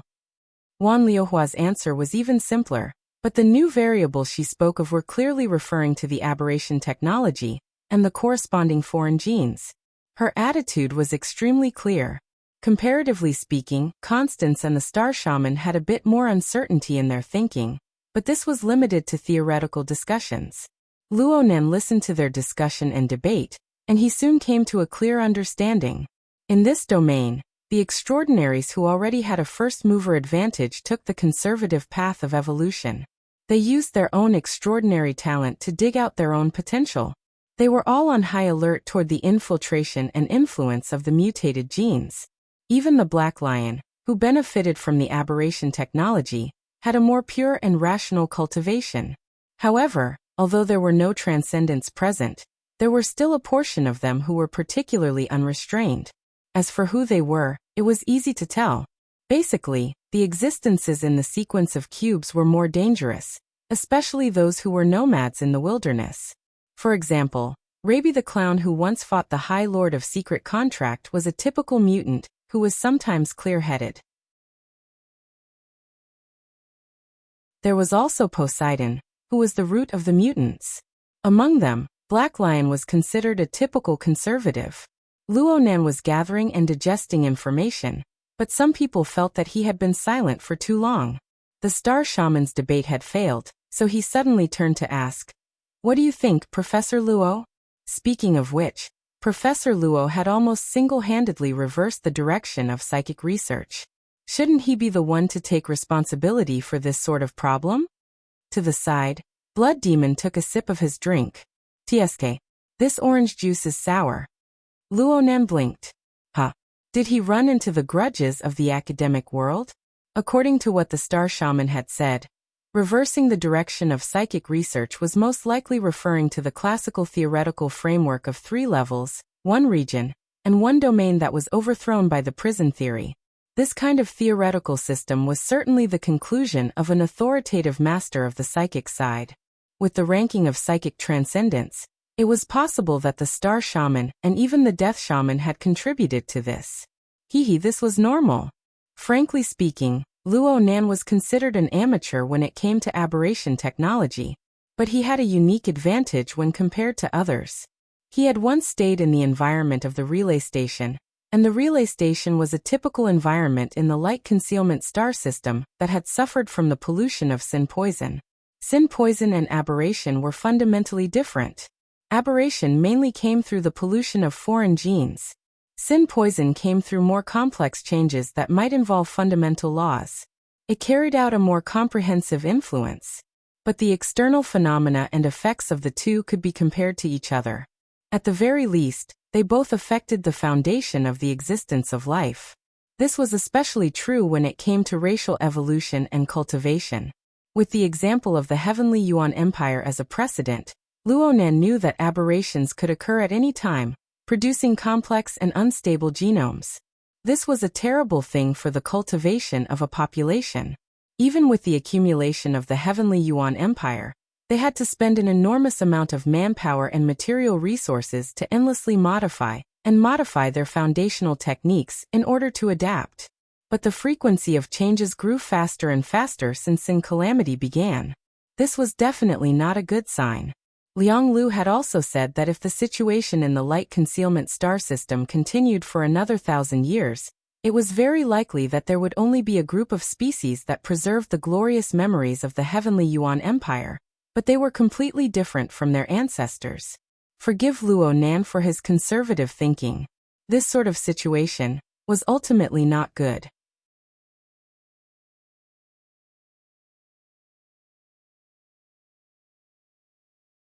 Chapter 1069.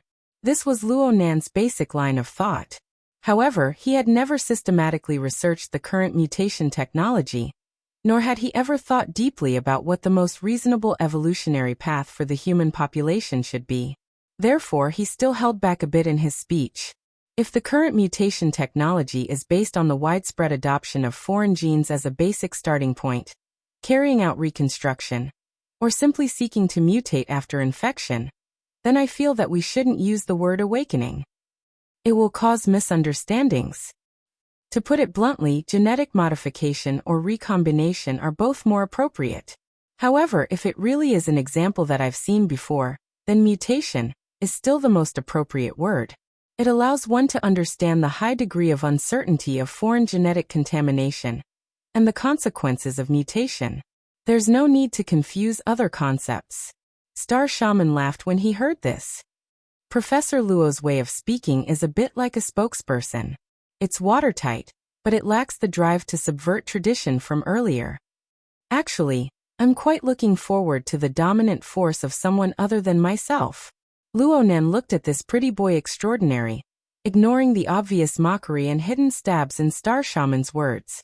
Luonan had experienced the relay station and had come into contact with the silhouette of the heavenly Yuan Empire's struggle in the Hongguang system.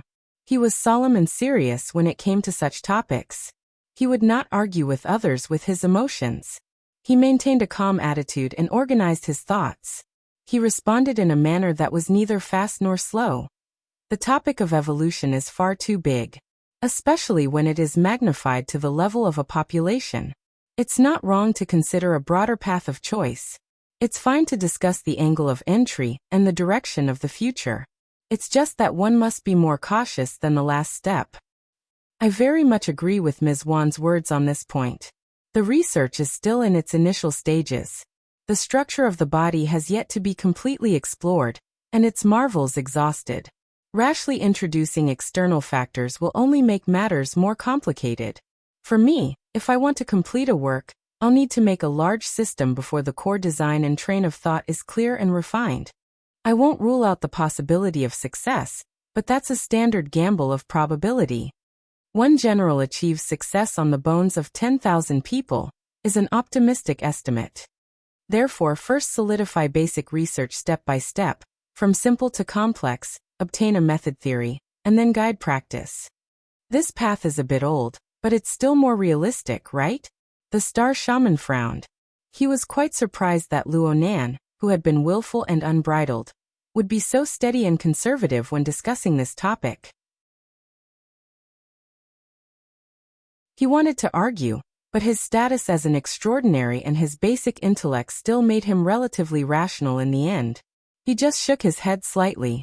The current situation is that even if the extraordinary from back then didn't have the ability to do so, they wouldn't have been able to do so.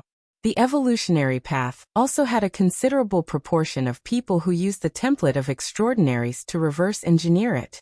On this point, there is no difference between evolution, mutation, and bloodline. Can basic research derive supernatural powers from traditional basic research? Blood Demon jumped out to object before Luo Nan could say anything. Xingxing, you're being unkind. Can the research before World War III and the research after World War III be the same? Have you broken the definition of basic research? Wan Luhua also said, the basic research and theories regarding supernatural powers have always been enriching. The research on the X factor of the external environment, the research on the internal genes, and also the research on aberrations. It's more appropriate to look at it in a comprehensive manner. They are indeed influencing each other. This was a fair statement. Wan Luhua paused for a moment before smiling once more.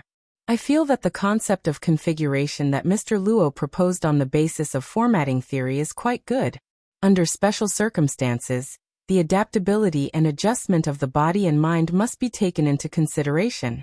A completely new life structure needs to be sufficiently coordinated with the internal and external environment. My school calls this a secret contract, while Mr. Luo calls it configuration. Constance followed up with her words. This is too rough. Black Lion is completely correct in saying that it's a concept design. Blood Demon chuckled. That's why we need to search for the details and rules behind the roughness. From the looks of things, Brother Luo has walked to the forefront. He's at least in the first echelon.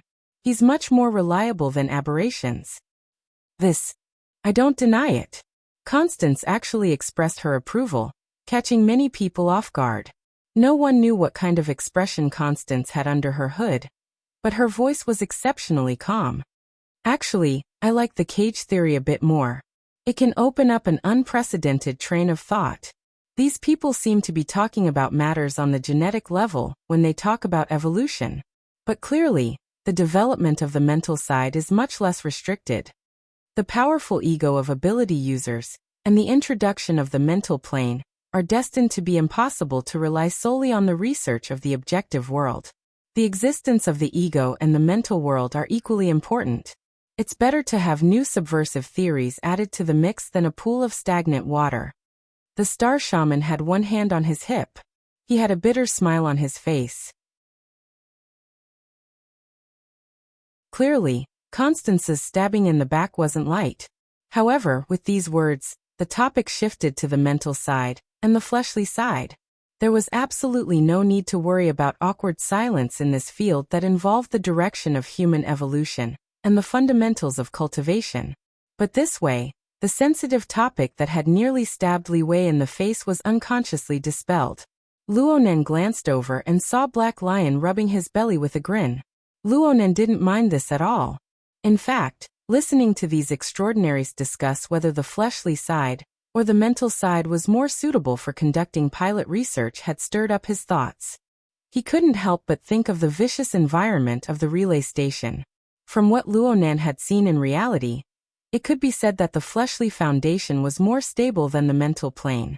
Under the vile environment of the light concealment galaxy, people practically didn't have the leeway to release their soul strength. Even if they could release their soul strength, they needed to be extremely cautious and possess a corresponding medium. In this way, the glorious achievements of the related fields suffered a destructive blow. Even those existences on the pure mental plane, like the magnetite mica jellyfish, were tyrannical enough to survive in the vicious environment. They still needed to borrow a material medium, like water vapor and the like. A medium? Did he make a mistake earlier? A light flashed, and Luonan's telepathic thoughts subconsciously swept through the clouds in the sky.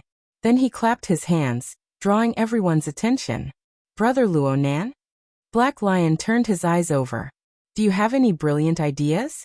Of course, Luonan couldn't say that he had been lost in thought just now and had suddenly broken through an important mental checkpoint for restoring the magnetite mica jellyfish. He just laughed and shook his head, but everyone else was staring at him. He couldn't just let this pass. He muttered to himself for a moment, then said, I'm just thinking that the things we've discussed are a bit more general, and the construction elements are a bit less detailed. This only proves that our overall understanding is far too lacking. It's not just about ourselves, but also the present, including the future environment. As he spoke, he thought of Her Majesty Empress Wu's judgment that the mental side had no future. He also thought of Liang Lu's cautious and meticulous attitude when it came to the lamination interference technology. Luonan had a feeling in his heart, and this led to the next proposition. I heard you guys talk about the X factor. Is it referring to the conditions that ability users have suddenly produced since the era of distortion? Blood Demon rubbed his chin. This suddenly is quite intelligent. Suddenly rising. Suddenly falling. Suddenly changing. Luonan repeated the word suddenly several times. It was impossible to express his current feelings otherwise. Then, will this condition be maintained in the future? Will it produce new changes? If it will, what will cause this change? Will it be controllable or uncontrollable? Just thinking about it gives me a headache. Actually, Luonan wasn't having a headache. It was just a sudden pessimism.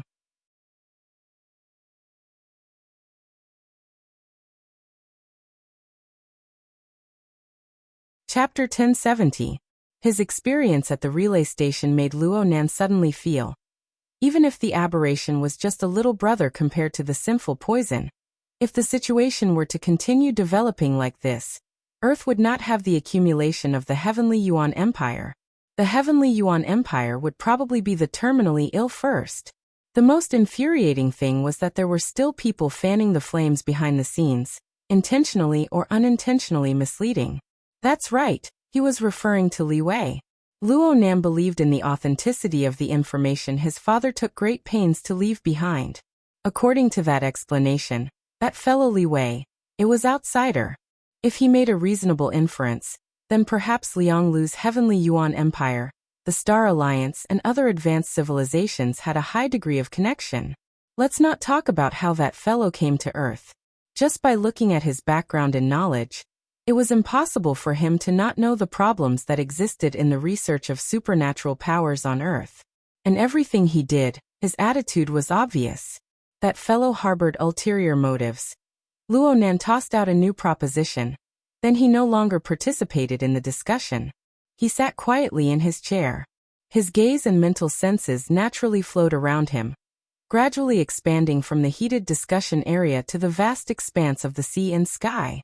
From his close-up perspective hanging in midair, the jadeite light that carried them was like a city of steel. It rampaged across the ocean, cleaving apart the clouds and turbid waves. It was full of vigor. Perhaps this was the attitude of the extraordinaries before his eyes. These people who stood at the apex of life on Earth were passionately discussing. Even though they were perplexed about the present and the future, they had iron wills built upon powerful egos. They were confident that they could conquer all unknowns. But if they were to raise their point of view a bit higher, allowing their field of view to cover several thousand square kilometers of the sea, covering the vast Pacific Ocean, covering the entire Earth, covering the universe that simply could not be covered. What did the jadeite light and the people on it count for? Luonan was a bit regretful at this time. During his time at the relay station, he didn't find the time to study the basic general knowledge of the Heavenly Yuan Empire. He lacked an understanding of the development context of this high civilization. Otherwise, perhaps he could start a class or something. Luonan didn't know how the future would develop. He also believed that even if they encountered trouble, they could still struggle with their lives. Just like the Heavenly Yuan Empire. Even if they had fallen into the destructive process of the world of calamity, they could still struggle with all their might. However, it still required an advanced civilization.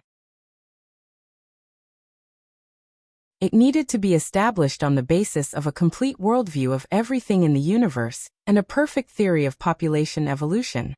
If there were really unexpected changes in the future, and the Earth was still as primitive as it was now, then there was really no hope. Maybe something should be done. At the very least, they couldn't let Li Wei, the outsider, use his evil thoughts to carve the progress of Earth's civilization. But what should he do? Luonan calculated seriously for a moment, and then he suddenly became stupefied. Then he laughed in spite of himself. What's going on? He hadn't even solved his own problems, so why did he have to take on such a strange sense of responsibility? Brother Luonan? Black Lion keenly sensed the change in mood. Luonan waved his hand, but the sudden thought just now had left a mark on his heart. It wasn't easy to erase it cleanly in a short amount of time. As time passed, the sky darkened bit by bit. Even the altitude of 10,000 meters in the sky began to be gradually dyed with a deep color. Abner looked at his watch. It was already 7 o'clock in the evening in the East and West Districts 12. There was only an hour left before the highly anticipated auction. And right now he was still on a temporary flight route to the venue. The roar of the plane's engine couldn't cover the sound of footsteps behind him. The Secretary General of Headquarters, Romanus, was in the prime of his life. He walked behind Abner and placed a flexible e-ink screen filled with words on the desk in front of him. President, this is the revised agenda. Please take a look.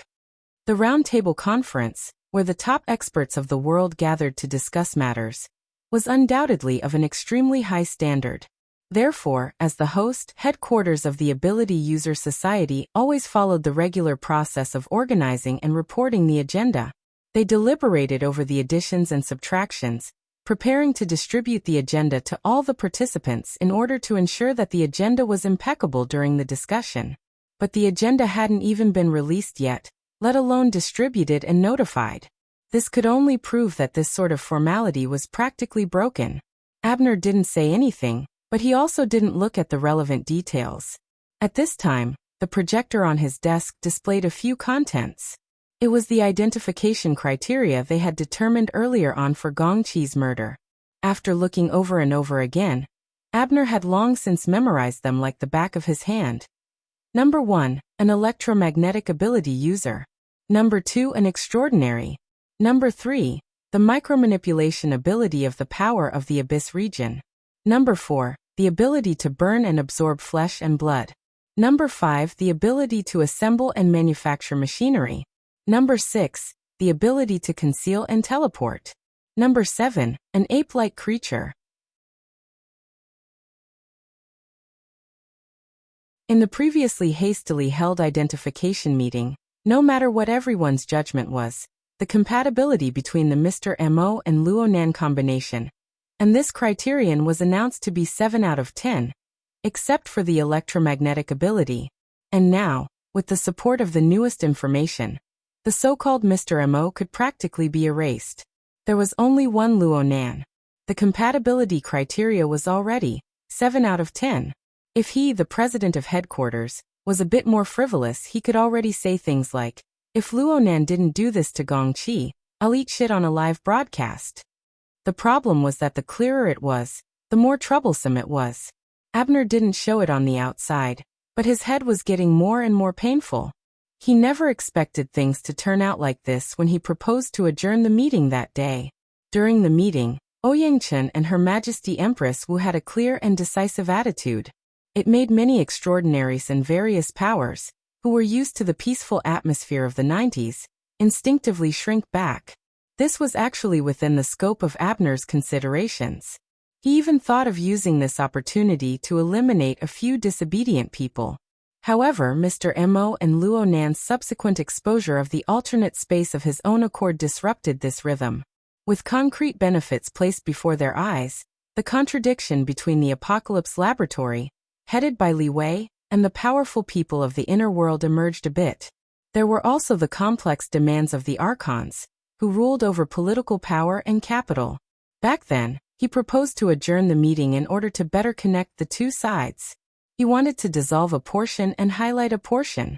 He wanted to focus the contradiction onto Luo Nan to achieve an ideal result. But he never expected it at the time. It was impossible for him to imagine that Luo Nan, after a few dozen hours of silence, would go on a high-profile path from STEM City. He would broadcast live on the beach, go straight to the cruise ship, and fight head-on with extraordinaries. It seemed that Luo Nan had revealed even more flaws, making it easier for people to focus the related crimes and contradictions onto him. However, the influence of this young man rapidly soared from these straightforward and sharp actions. He was like a weight that increased in weight. He wantonly played with the scales of the human heart. Abner's breathing became a bit heavier. The light yellow beard by his lips trembled slightly. He composed himself and turned his gaze to the flexible e-ink screen. However, he didn't look at it in detail. He just asked, "Did Connie send any new information back?"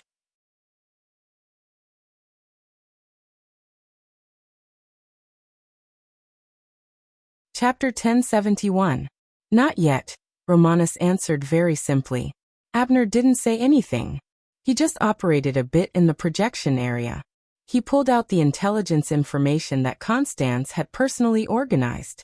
Constans made a new round of comparisons between Luo Nan and the 7 criteria for murdering Gong Qi.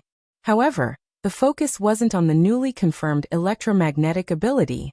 Instead, it was the 6th point, the ability to conceal and teleport. Constans referred to Luo Nan's fight with Tu Gu and Wang Yong, the 2 extraordinaries. He pointed out that Luo Nan's core method of reversing or controlling the situation was the technique of the space-time domain. It could be said that this method was no longer something that could be effectively covered by words like technique. Constans' original words were, "We just need to verify Luo Nan's level in controlling the space-time domain in his fleshly state. Unless one has the determination to fight to the death, a meticulous plan, a loss of face, and a disregard for the losses, the chances of killing Luo Nan are extremely small. The difficulty exceeds 95% for extraordinaries. There were less than 100 extraordinaries in the entire world." In other words, Constans had placed Luo Nan among the top few in the world when it came to judging criteria of difficulty to kill. Perhaps even Abner wasn't among them. Of course, Constans made the premise very clear. He had yet to completely verify how Luo Nan was able to operate the space-time domain while carrying a skeletal fleshly body. Perhaps Luo Nan was the next Gong Qi? The entire inner world cried out in surprise when Gong Qi displayed the extraordinary ability of void shift back in the day. This was an undying godly technique. But in reality, this was just a godly technique on the soul level. Once the fleshly body was shackled, it would fall by several levels. Now Gong Qi was dead. He died by Luo Nan's hands. It was quite ironic when he thought about it. Abner thought about Gong Qi and thought about Jin Tong. The deaths of 2 extraordinaries in less than a year were inextricably linked to Luo Nan. And these 2 extraordinary lives had truly verified Luo Nan's extraordinary lethality. One for offense and one for defense. 2 hard poles crossed here.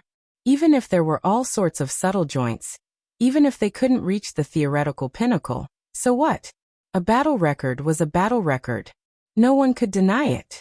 Abner sighed again. He made corresponding adjustments to Luo Nan's position in his heart. Only then did he look at the flexible e-ink screen on the table.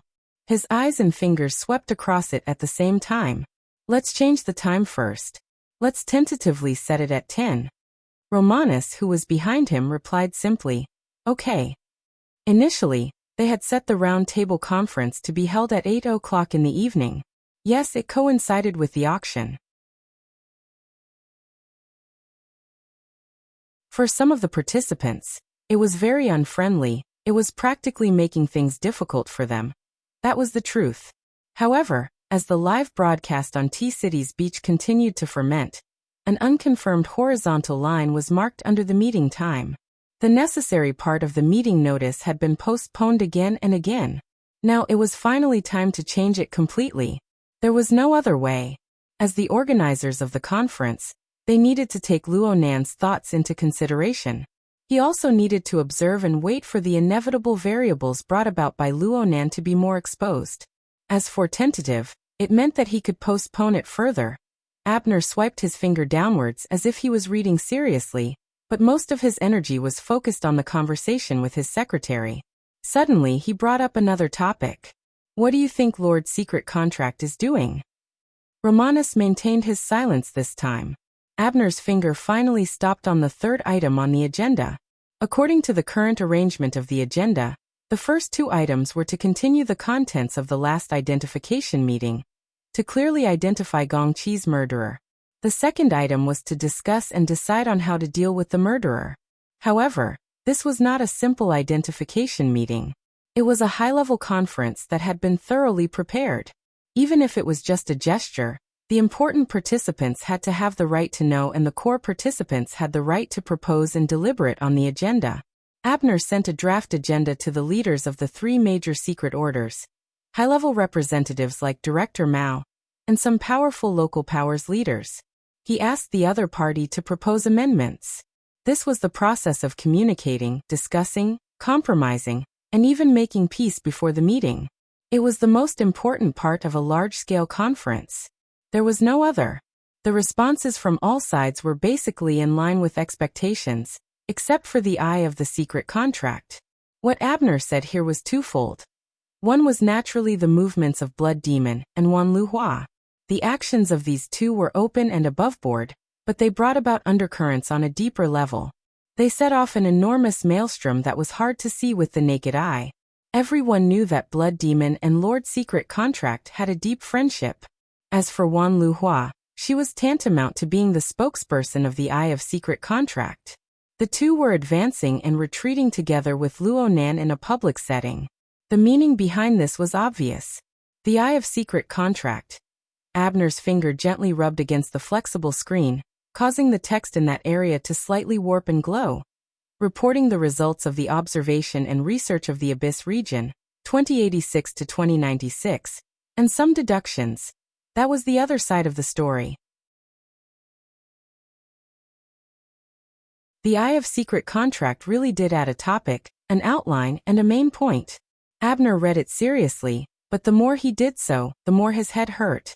That self-proclaimed future teacher of the old fellow was going to declare his existence. His field of vision shook a bit. Abner's fingers steadily pressed against the flexible e-ink screen. He didn't move, but the entire plane moved. At the same time, the light that seeped in was clearly dimmer. A large amount of clouds swept past outside the porthole, intensifying the trembling of the plane. Romanus frowned slightly and soon received the report from the pilot. He relayed the report as it was. We've encountered high-altitude turbulence. We've entered the clouds to temporarily avoid it. We also need to lower our altitude. We've already contacted the Tower of the Jade Light. We don't need their nonsense. Abner's brows furrowed. Some emotions churned within him. Actually, this had nothing to do with the pilot. It was just that he was able to sense some special information from this sudden jolt, and the nothingness of the clouds that struck the plane. It wasn't just him. Romanus, the two of spades who made it onto the Deck magazine rankings for the first time, wouldn't miss out on this either. The two extraordinaries suddenly went silent for a few seconds. Only when the plane stabilized did they start talking again. Abner asked. How far away are we from the Jade Light? Approximately 20 nautical miles. Do you have an estimate of the cloud cover? The diameter should be around 300 to 500 kilometers. You've hidden it really well. Romanus gave a simple response. Yes. As the plane entered the clouds, the two extraordinaries sensed the movement of a certain person's energy within this region. To be more precise, they had only just sensed it. A power layout that caused one's heart to palpitate was arranged within the 1,000-mile cloud layer. It nurtured a marvelous structure that no one could understand. The most inexplicable thing was that it was actually so reserved and deep. I've never seen it before. Is it Luo Nan? Romanus hesitated for a moment before responding. Perhaps. Apex. You're tuning in to the Li Mei's Wuxia Whispers YouTube channel.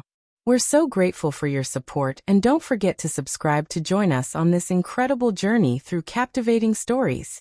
Your generosity through donations truly makes a world of difference, as it's the primary source of revenue that allows me to expand and enhance this channel for you. Thank you from the bottom of my heart for being a part of this adventure.